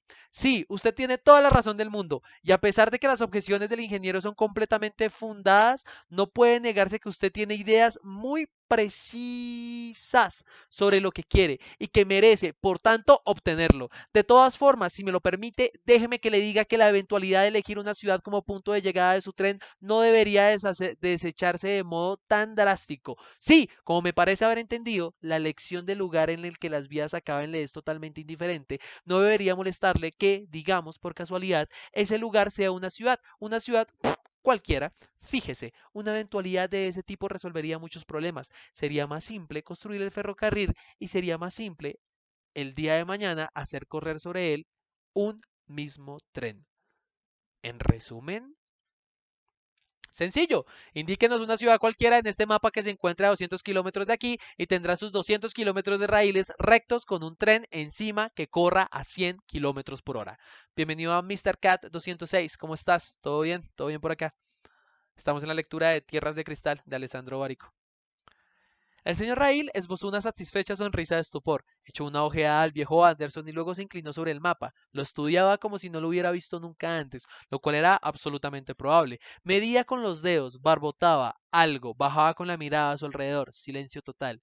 Pasó quizás un minuto. Después, el viejo Anderson se sacudió su inmovilidad, se asomó al mapa y utilizó su pipa para medir dos distancias. Sonrió satisfecho, se acercó al señor Rail y le susurró un nombre al oído. El señor Rail se dejó caer sobre el respaldo de la silla como si algo lo hubiera golpeado. No, dijo. ¿Por qué no? Porque allí no podemos, Anderson. Esa no es una ciudad cualquiera. Por eso, precisamente porque no es una ciudad cualquiera, no puedo hacer llegar hasta allí el tren. Intenta comprenderlo. No hay nada que comprender, es muy sencillo. Nadie nos prohíbe hacer llegar hasta allí ese tren. Nadie. Nadie nos lo prohíbe, pero es mejor que lo hagamos llegar a cualquier otro sitio. Esa es la verdad. Bonetti y Bonelli asistían inmóviles y silenciosos como dos lápidas, y además Jun nunca me lo perdonaría. El señor Rail, tras haber murmurado, y además Jun nunca me lo perdonaría, se calló. Se calló también un instante el viejo Anderson. Después se levantó y dirigió a los dos huéspedes. Dijo, los señores sabrán disculparnos un momento. Cogió al señor Rail y se lo llevó a la habitación contigua, el salón chino. No solo Jun te lo perdonará, sino que este será el último y más bello de los regalos. ¿Regalos? Eso es lo más absurdo que he oído en mi vida. Ella no quiere ni oír hablar de Moribar. Y yo hago que llegue un tren hasta allí. No, no, no es una buena idea, Anderson. Escúcheme bien, señor Rail. Vosotros podréis no hablar nunca de Moribar, podréis continuar manteniendo ese secreto, y no seré yo quien se lo cuente al mundo, pero eso no cambiará nada. Llegará el día y ese día Jun tendrá que ir a Moribar. Y si es verdad que los trenes están hechos igual que el destino y que el destino está hecho igual que los trenes, entonces yo digo que ese día no habrá una manera más justa y más hermosa de llegar a Moribar que la de llegar con el culo montado en un tren. Permaneció callado el señor Rail. Miraba al viejo Anderson y pensaba. Le subía por el interior una tristeza antigua y sabía que no tenía que dejarla llegar hasta donde empezaría a hacer daño de verdad. Intentó pensar en un tren en marcha, solo en eso, dejarse llevar por esa idea, un tren en marcha, como una herida a lo largo de los campos de Quinnipiac, siempre en línea recta hacia adelante, quién sabe dónde, hasta donde los raíles desaparecieran de la nada, será un lugar cualquiera, o quizás una ciudad. ¿Qué ciudad? Una ciudad cualquiera, o mejor precisamente eso, recto como un proyectil disparado contra esa ciudad, precisamente esa, porque hay 1000 lugares en los que puede llegar un tren, pero ese tren tiene un lugar especial al que llegar, y ese lugar será Moribar. Bajo la mirada. Jun no va a entenderlo. Ese día lo entenderá ese día. Cuando volvieron a entrar al salón, Monetti y Bonelli hicieron ademán con un automático remalazo de servilismo, de levantarse. Pónganse cómodos, por favor. Bueno, se ha decidido. El tren partirá de aquí y llegará precisamente a Moribar. Debería haber justo 200 kilómetros en línea recta. Claro está. Bonete se situó sobre el mapa buscando con sus dedos gordezuelos aquel hombre que ya había oído en otra ocasión. ¡Magnífico! Veo que Moribar está en la costa. Esto ofrecerá óptimas oportunidades para su exploración comercial. Su decisión, señor Rail, me parece ideal. De verdad, me parece que las oportunidades de exploración comercial, como usted las llama, no tienen la más mínima importancia, ingeniero. La importancia, mejor, indicarme cuándo será posible iniciar los trabajos y cuánto creen que puedan costar todo esto. El ingeniero Bonetti apartó los ojos del mapa y sacó el reloj de bolsillo usando los primeros para controlar la existencia del segundo. Habló Bonelli, que estaba allí justamente para eso. Será necesario organizar una cuadrilla de 80 personas. Dentro de un par de meses lo tendremos listo para funcionar. En cuanto a los costes, su deseo, perfectamente legítimo, de hacer discurrir la vía en línea recta, obligará a hacer algún trabajo suplementario. Tendremos que estudiar atentamente el recorrido, pero si es posible que se hagan necesarias algunas zanjas, algunos terraplenes y tal vez incluso algunos túneles. En todo caso, creemos que la cifra que encontrará en esta hoja puede ser aproximadamente creíble. El señor Rail cogió el papel. Solo estaba escrito un número. Lo leyó, levantó la mirada y teniendo el papel a Anderson dijo, no es que sea exactamente una broma, pero creo que con algunos sacrificios lo conseguiremos. Bonelli lo miró a los ojos. Como es costumbre, la cifra se refiere a la realización de 10 kilómetros de vía férrea. En nuestro caso, por tanto, habría que multiplicarla por 20. El señor Rail volvió a coger el papel de las manos de Anderson, lo releyó, levantó de nuevo la mirada hacia Bonelli, le dirigió sobre Bonetti, le hizo volver sobre Bonelli. ¿Lo dice en serio? Va a salir caro ese tren. Y este capítulo ya me gustó más. Este capítulo ya se pone salsa. Este capítulo ya está calentada la cosa. Ya ahora tenemos que averiguar por qué carajos el plan va a Moribar y por qué Jun Rail no quiere ir a Moribar. Y un saludo para mi queridísima Trixie Tan que ya debe estar en Ibagué. Espero hayas tenido un lindo viaje. Gracias por habernos visitado el fin de semana. Capítulo 4.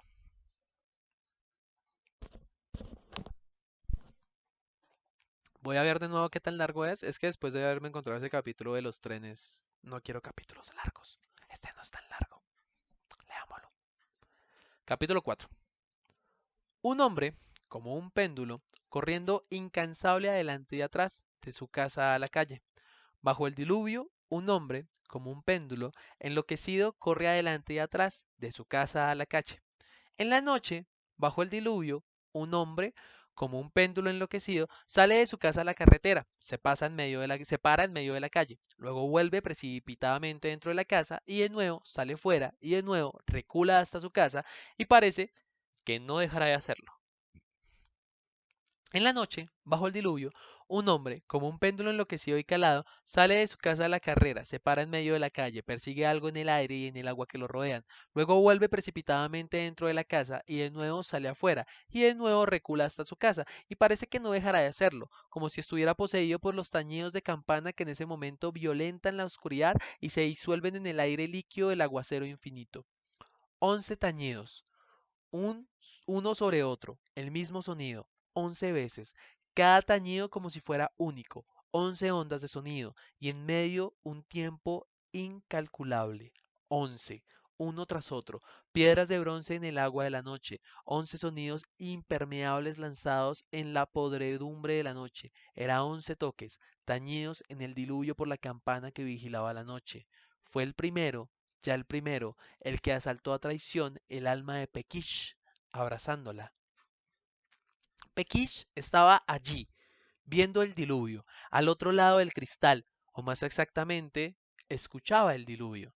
Para él, aquello era, en primer lugar, una desmesurada secuencia de sonidos, como le sucedía a menudo cuando el mundo se mostraba en sinfonías particularmente complejas, asistía con hipnótica atención, con el alma devorada por un intangible y febril nerviosismo.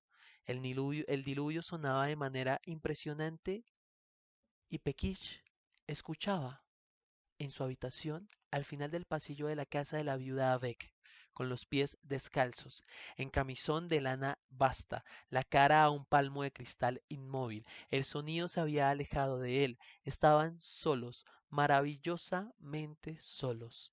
El diluvio y él estaban solos, maravillosamente solos. Pero en la noche, la campana de Quinnipiac dio su primer tañido. Acaba de entrar mi novia y acaba de dejar la gata en la habitación y cerraron la puerta. Pekish lo oyó partir, esquivar los 1000 sonidos que caían del cielo, ora- horadar la noche, rozarle la mente y desaparecer a lo lejos. Notó como si algo lo hubiera golpeado de refilón. Una herida. Dejó de respirar e instintivamente se puso a esperar el segundo tañido. Lo oyó partir. Esquivar los 1000 sonidos que caían del cielo, horadar la noche, agujerear la mente y desaparecer a lo lejos. En el preciso instante que volvió el silencio comprendió que tenía la certeza más absoluta.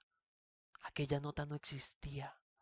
Abrió la puerta de la habitación de par en par, recorrió la carrera del pasillo y con los pies del calzo salió a la calle. Oyó, mientras corría, el tercer tañido, y después de la repentina muralla de agua que lo ahogaba desde el cielo, pero no dejaba de correr hasta que estuvo en medio de la calle. Entonces se detuvo, con los pies en el barro, levantó la mirada hacia el campanario de Quinnipiac, cerró los ojos, ahogados en un llanto que no era el suyo, y esperó a que llegara el cuarto tañido.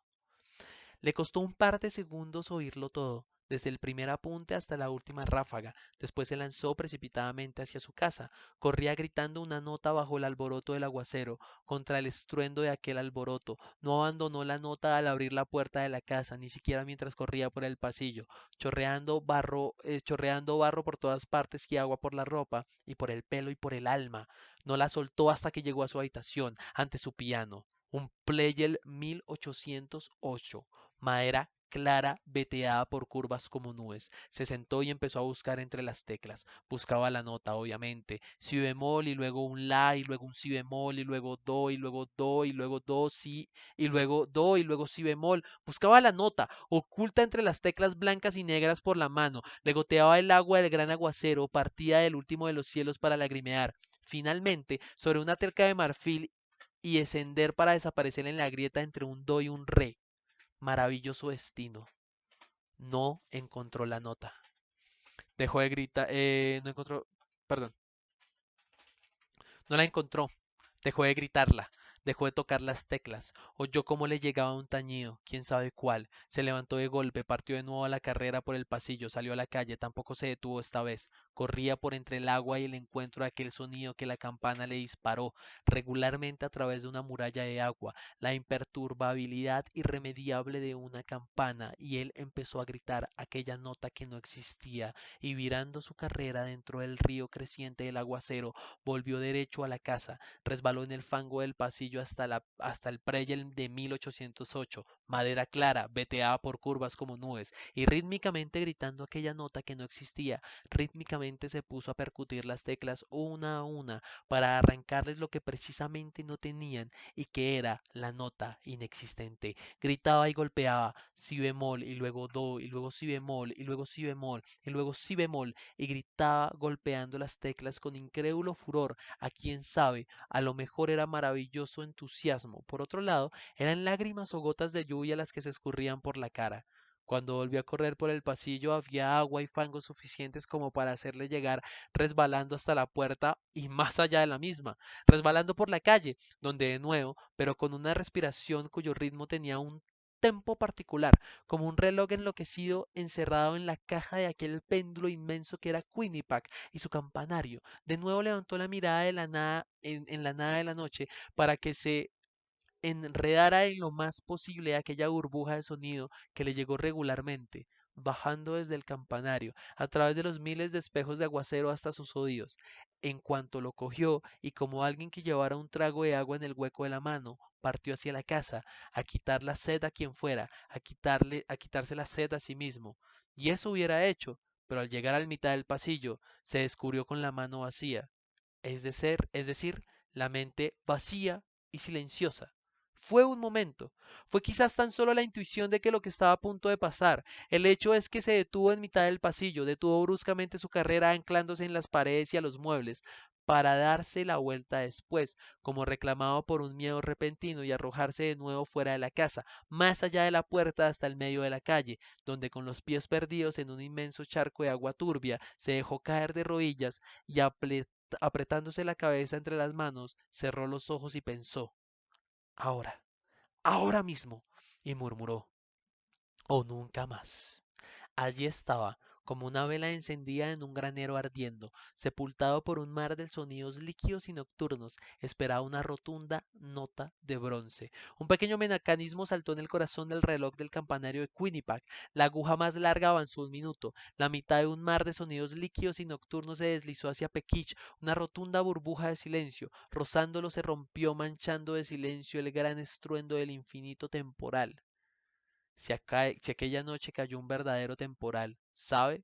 No es que suela suceder tan frecuentemente por estos pagos, así que lo recuerdo. Aunque obviamente no es la única razón por la que me acuerdo de aquella noche. Y es más, seguro que es una de las razones más insignificantes, porque a decir verdad, el señor Pekish siempre sostuvo que todo lo que pasó fue precisamente a causa de la lluvia.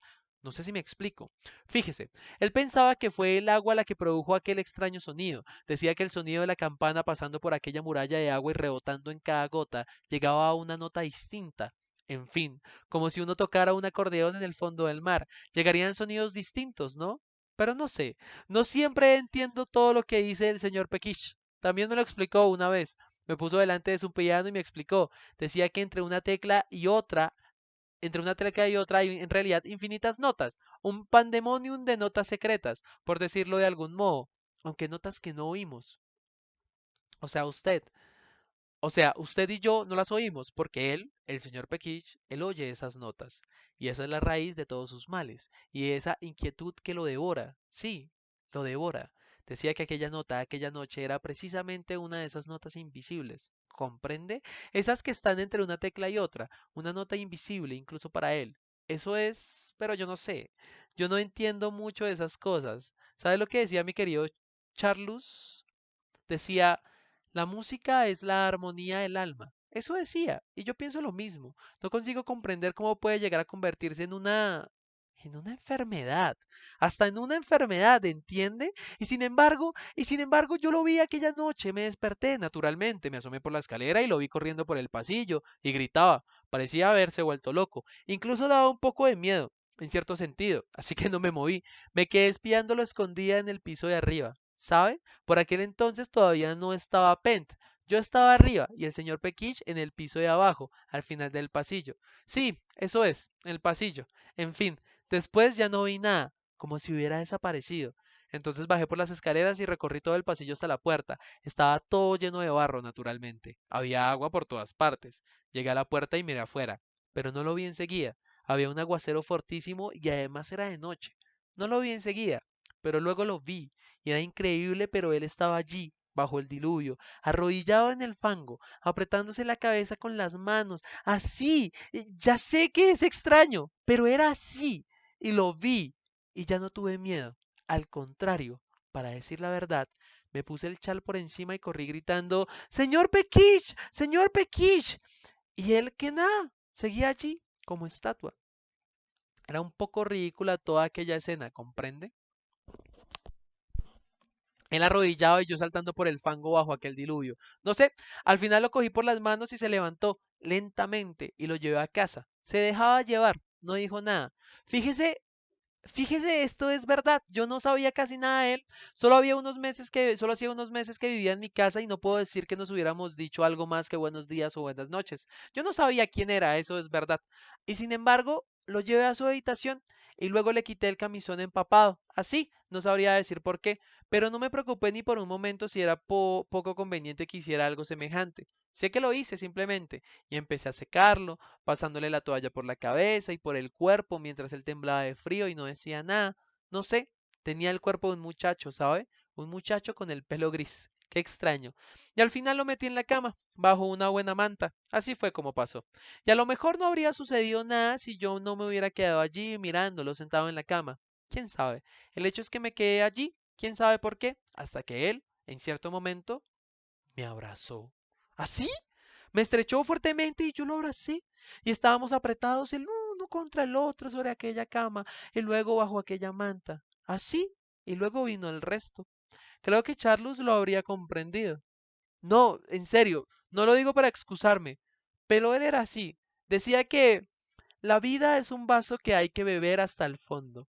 Eso decía, y era así. Lo habría comprendido.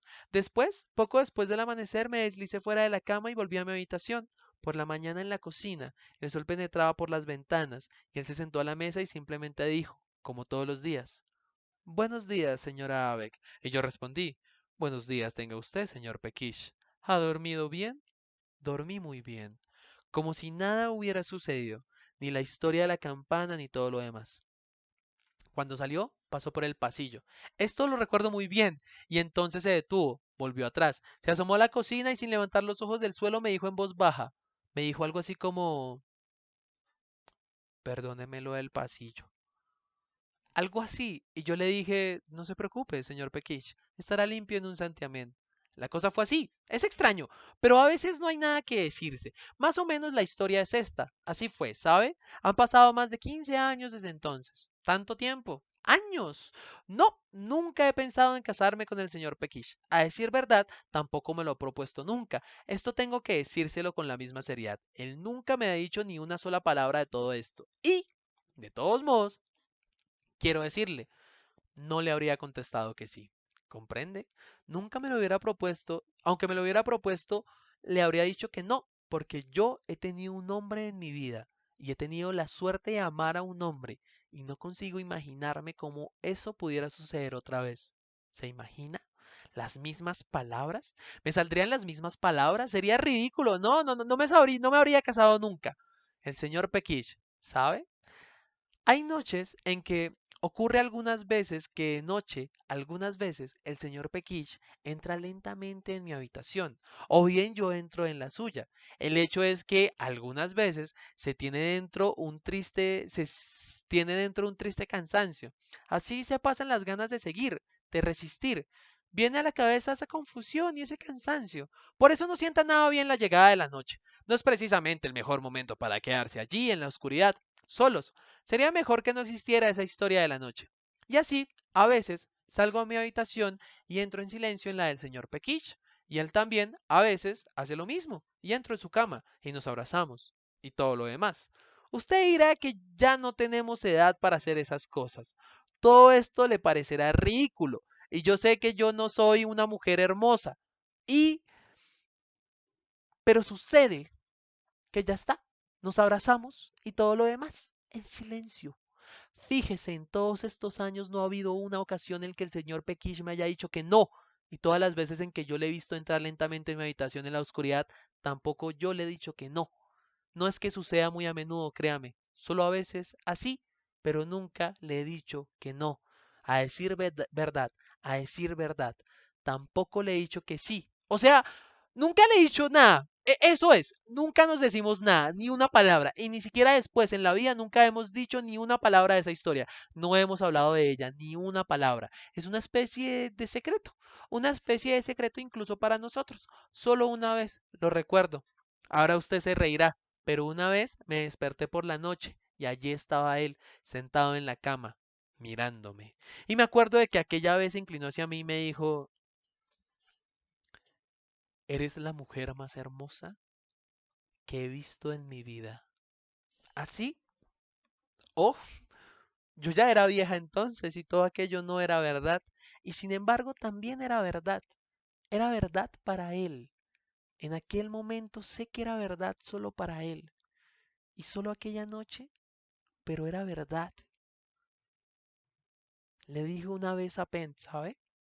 Él escribe en ese cuadernillo cada día para saber todas las cosas. Le dije una vez que la vida, le dije lo que hay de bello en la vida es siempre un secreto.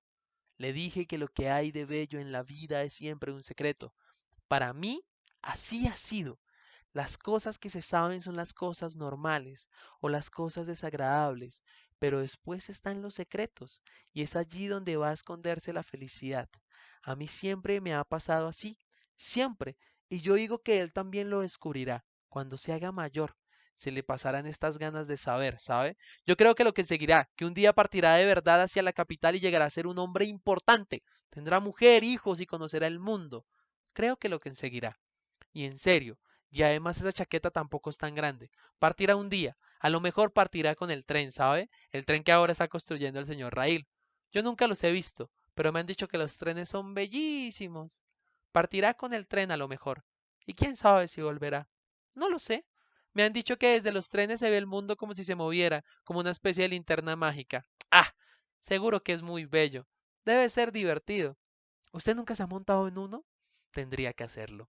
Usted que es joven tendría que hacerlo. Ah, mi querido Charles le habría gustado. Él tenía coraje y le gustaba todo lo que era nuevo. Le habría gustado el tren. Bueno, obviamente no como le gustaba yo. No, bromeo. No me haga caso. Lo decía por hablar. En serio, lo decía por hablar. Y así acaba ese capítulo 4 de la señora Abeck. Me gustó mucho ese capítulo. Me pareció un capítulo muy dulce, me pareció ese capítulo. Parece un capítulo tierno. Yo aquí hablo de los capítulos y yo no sé ustedes qué piensan de los capítulos. Pero un saludo para Coffee con Milk, que acaba de llegar, y para Marie Tu Amore y todo lo demás. Qué señora más tierna, muy tierna, ¿verdad, Marie? Me pareció, gracias por comentar. Me pareció también muy tierna esa señora, muy dulce, muy dulce, muy dulce. Muy dulce. Lo que sabemos de esta señora es que sí, un día pues su Charlus se murió y en la casa recibió al señor Pekich y un día recibió al niño. Pero me pareció un capítulo muy dulce, me pareció de esos capítulos que tú cierras el libro un momento para seguir con la sensación que te acaba de dejar ese capítulo, acabo de sentir eso. Eso de tener una palabra en algún idioma, acabo de sentir esa sensación de que quiero cerrar un momento el libro y disfrutar esa sensación que acabo de tener por ese capítulo. Muy linda, muy linda. Por si acaso este libro yo no lo he leído, ¿no? Este libro es la primera vez que lo leo, entonces cuando encuentro un capítulo que no me gusta, como hace rato les digo, pero cuando me encuentro estas cosas, también vale la pena decirlo. Vamos 1 hora y 36 de lectura, veamos qué tan largo es este capítulo 5. ¡Ay! Vean, el capítulo, al parecer este libro está separado como por libros y por capítulos. Entonces, nosotros estábamos en el capítulo 5, en la parte 2, y es la última parte de la parte 2. Así que creo que para acabar esta lecturita ñoña de hoy está bien que acabemos la parte 2 de este libro, este último capítulo de esta parte 2, y ya podemos cerrar aquí. Entonces, en resumen, sabemos que el señor Rail está construyendo un tren de 200 kilómetros de longitud hasta en línea recta que va a llegar a una ciudad que está relacionada a su esposa, no sabemos cómo. Sabemos que Pekish busca esta nota que no está en el piano y sabemos un poquito más de la señora Avec. Pero bueno, va el otro capítulo. Capítulo 5. Pero, pero, ¿cómo es, señor Rail? ¿Cómo es eso de ir rápido? En el jardín de adelante de la casa estaba casi toda la gente de la casa Rail. Había incluso algún obrero de la fábrica y todo el servicio, y el señor Harp, que lo sabía todo sobre la tierra, y el viejo Anderson, que lo sabía todo sobre el cristal, y mucha más gente. Y June, y Mormy, y el señor Rail. Mormy es el hijo del señor Rail, niño negro. Digo eso porque el libro lo dice. Bueno, no sé si es un dato relevante, pero pues es el hijo del señor Rail. No es hijo de June, pero todavía no queda claro si June lo cuida como su hijo. Pero eso sí, cuando Mormy vio por primera vez a June, lo primero que pensó Mormy fue, es bellísima. El capítulo también fue lindo. No puede explicarse, no es posible. Hay que sentirlo. Es como si el mundo os girara vertiginosamente alrededor continuamente. Eso mismo, es como si intentad girar sobre vosotros mismos, así, girad lo más rápido que podáis, manteniendo los ojos abiertos, así. Y el señor Rail se puso a girar sobre sí mismo, en efecto, con los brazos y con los ojos completamente abiertos, allí mismo en el prado, con la cabeza levantada echada hacia atrás. Girad así, mirad, eso, el mundo se ve así cuando se va en tren, así mismo se ve. Girad y mirad, es como ir rápidos, la velocidad. Y balanceándose al final, se paró con la cabeza dándole vueltas, pero riendo. Y, y venga, intentadlo. Tenéis que girar sobre vosotros mismos lo más rápido que podáis y manteniendo los ojos abiertos. Venga, ¿queréis o no queréis saber lo que quiere decir ir rápido? Pero pues entonces girad, diantres, poneos a girar. Y así fue, en efecto, y uno a uno, primero con prudente lentitud, luego cada vez más rápido, todos se pusieron a girar sobre sí mismos en la casa Rail sobre sí mismos en el gran prado. Estiraron los brazos y uno a uno se pusieron a girar sobre sí mismos, abriendo desmesuradamente los ojos hacia adelante, un delante que cambiaba continuamente. Rodeaba fuera del campo de visión abandonado una estela de imágenes inaprensibles y un vértigo extraño, de manera que al final todos daban vueltas en el gran prado. Los obreros de la fábrica y las criadas que todavía eran unas niñas, y el señor Arp, que lo sabía todo sobre la tierra, y el viejo Anderson, que lo sabía todo sobre el cristal, y todos en general, con los brazos muy abiertos y los ojos desmesuradamente abiertos mirando hacia adelante, mientras estallaban cada vez más agudas las risas y los chillidos, y algunos al final se dejaban caer al suelo y chocaban entre sí, girando como locos, gritando, riendo, las faldas levantándose al girar, los sombreros cayendo, algunas imprecaciones divertidas en el aire, los ojos llenos de lágrimas por la risa, erguidos, al final unos en brazos de otro, aquel que ha perdido un zapato, la más pequeña gritando con sus voces de cristal, barbota algo el viejo Anderson, y quien cae acaba levantándose y vuelve a intentarlo, entre el griterío general, en aquella general peonza colectiva, y si uno pudiera acaso verla desde arriba, como con el ojo de Dios, vería aquel prado inmenso con aquellos locos que dan vueltas enloquecidamente y pensaría, debe de ser una danza, o más probablemente diría, mira, extraños pájaros que están a punto de emprender el vuelo para marcharse lejos. Y hay que decir que en cambio solo eran hombres, hombres viajando en un tren que no existía. Intenta girar, Mormy, venga. En mitad del gran baile, Mormy permanecía inmóvil, mirando a su alrededor, divertido. El señor Rail se había agachado cerca de él. Si quieres ver lo que se ve desde un tren, tienes que girar, del mismo modo que los otros.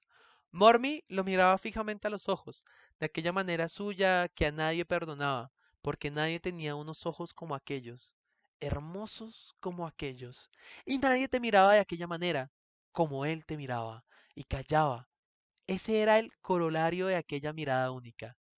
Mormy callaba, siempre. Desde que llegó a Quinnipiac había dicho quizás un centenar de palabras. Observaba, se movía con metódica lentitud y callaba. Tenía 11 años, pero los tenía de un modo muy singular, un modo muy suyo de tener años. Parecía vivir en una personal pecera suya donde no existían las palabras y el tiempo era un rosario que había que desangrar con pacientísimo cuidado. Mormy tenía algo complicado en la cabeza. Quizás era una enfermedad. Nadie lo sabía. Nadie podía saberlo. Mormy, la voz de June le llegó desde lejos. Se volvió para mirarla. Reía. Su falda giraba con ella. El pelo viajaba sobre su cara, aprendido también por el remolino del tren imaginario. Mormy permaneció unos instantes observándola. No dijo nada, pero en cierto momento empezó lentamente a girar sobre sí mismo. Abrió de par en par los brazos y empezó lentamente a girar lentamente y de inmediato cerró los ojos. Él solo, entre todos, porque nunca habría podido ver todo lo que había que ver y que no vio, viajando en su tren ciego, porque en su cabeza nunca habrían podido entrar, en fila, rápidamente, todas aquellas imágenes.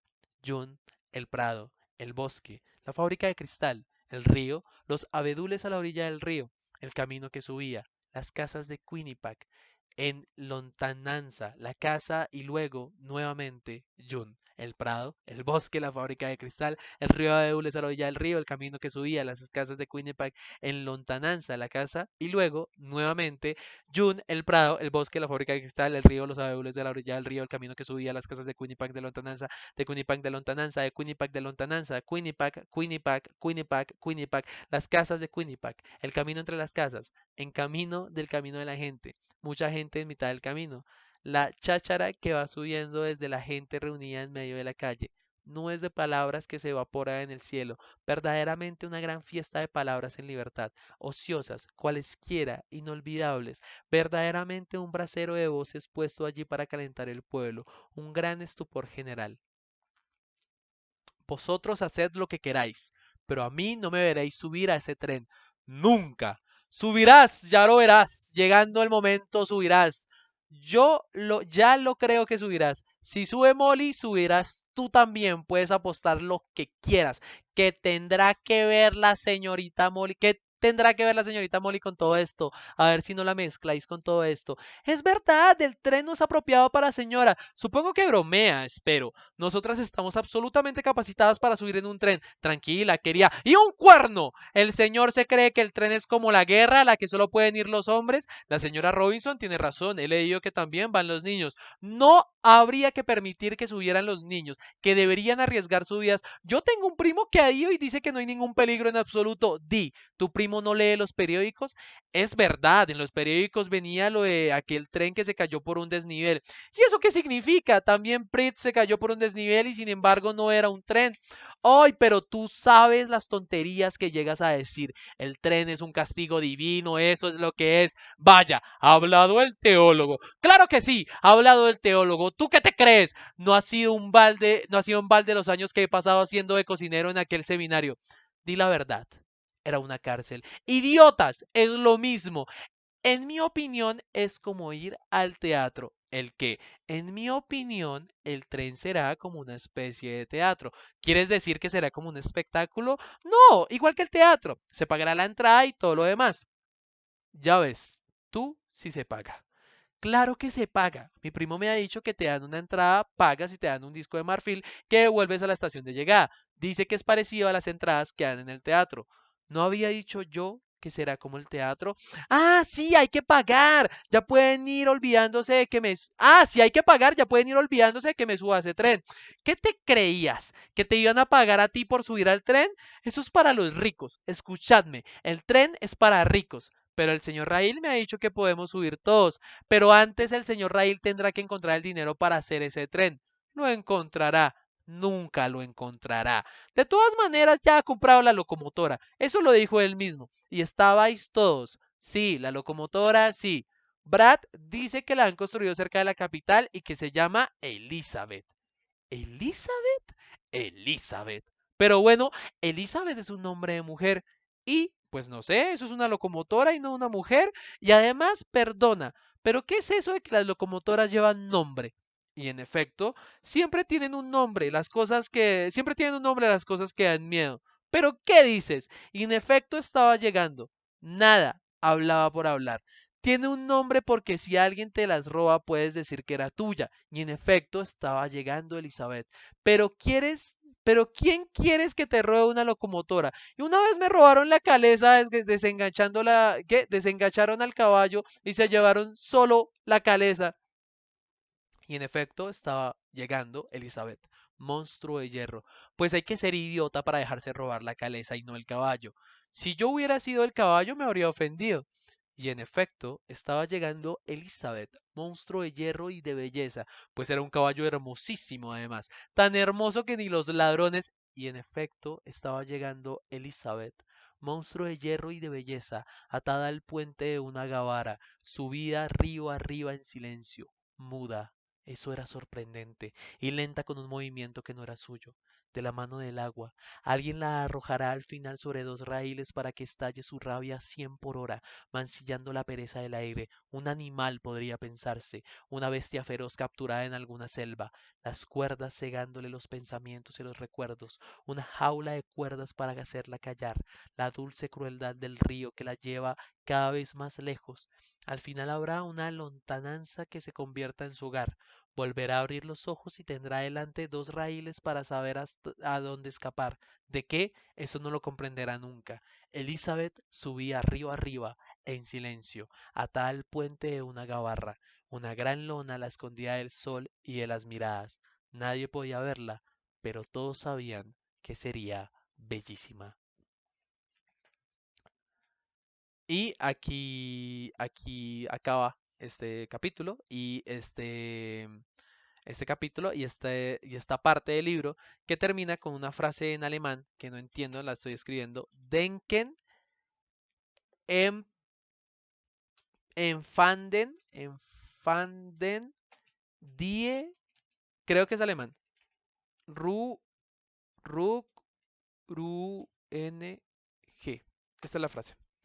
Denken, empfanden, die, ru, yo escribí esto para poderlo colocar en Google Translate.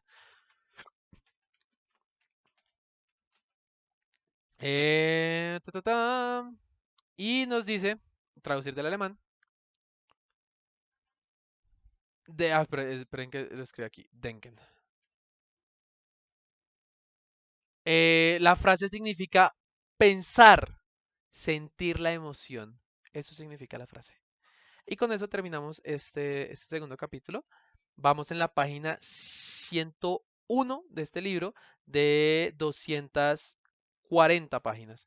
Entonces, bueno, ya vamos a la mitad, ya vamos casi a la mitad de este libro, ahí vamos avanzando, vamos en la parte 3, en el libro 3 de esto. Creo además que es... Ah, no, este libro tiene más de 7 partes.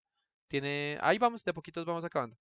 Vamos en el 105, en el 105, la próxima parte es la 161, o sea, en una lectura igual de larga que esta, acabamos la siguiente parte del libro.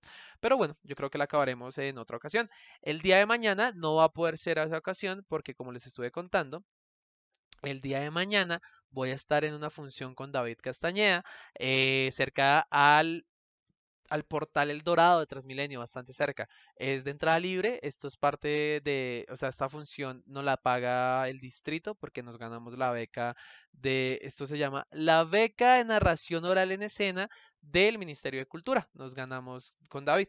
Entonces, pues bueno, mañana no vamos a hacer lecturita ñoña por esa razón. El día domingo ya estoy libre, los domingos antes estaba ocupado, pero siento que ahora ya estoy libre, pero no sé si el domingo vaya a estar en la casa. Como sea, la otra semana igual volveremos a hacer lecturita ñoña, espero que se pueda. Pero buscaré un horario para hacer lecturita ñoña. Buscaremos un horario para hacer lecturita ñoña y que no vuelvan a pasar 2 semanas. Eso les prometo. No va a volver a pasar tanto tiempo sin lecturitas ñoñas. Muchísimas gracias a todos por haber estado este rato, por acompañarme. Gracias por venir a sus lecturitas ñoñas aquí en Geek Punch Podcast por Twitch. Geek Punch.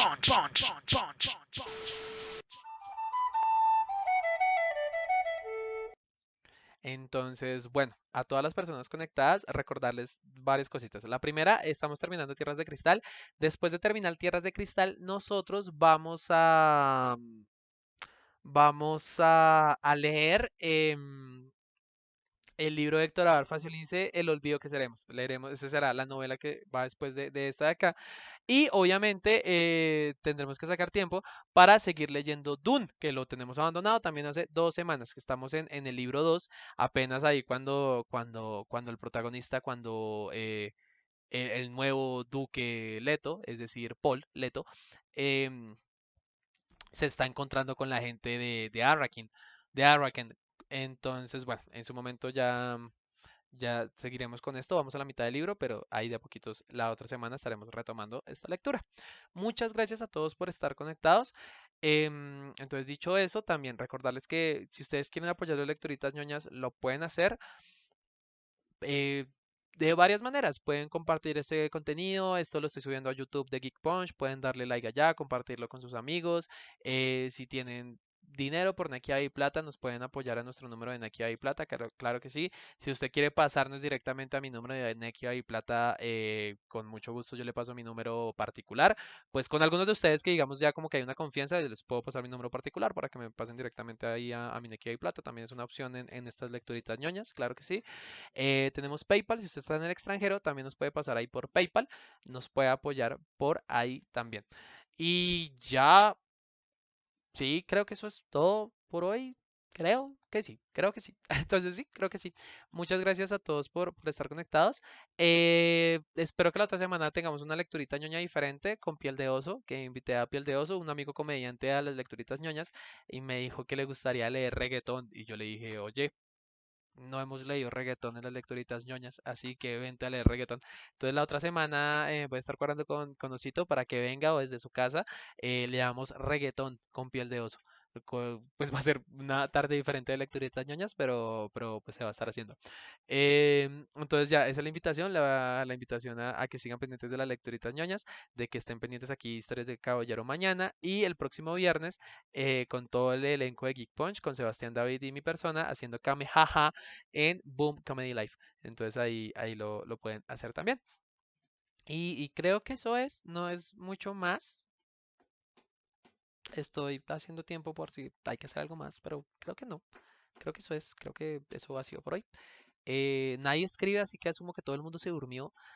Y cuando eso pasa, siento que mi voz es muy buena para hacer dormir. O sea, yo no sé por qué la gente se ofende cuando alguien se duerme mientras habla, porque eso significa que su voz arrulla. Y no hay nada más. No encuentro algo más halagador que te digan, oye, tu voz arrulla. Yo digo, oye, gracias. Duerme pequeño. Entonces, ahí me comentó. Pero no, gracias a todos por estar conectados.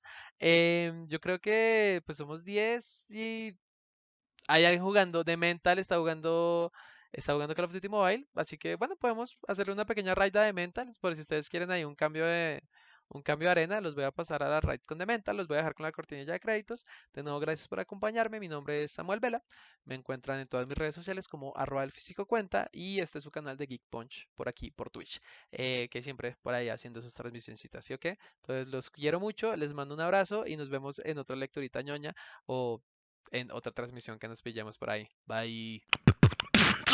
Geek Punch. Geek Punch. Geek Punch. Geek Punch. Geek Punch. Nosotros somos Geek Punch. Haruken, cultura para el geek. Así que pronto vas a escuchar. De este podcast no vas a escapar. Geek Punch. Geek Punch. Geek Punch.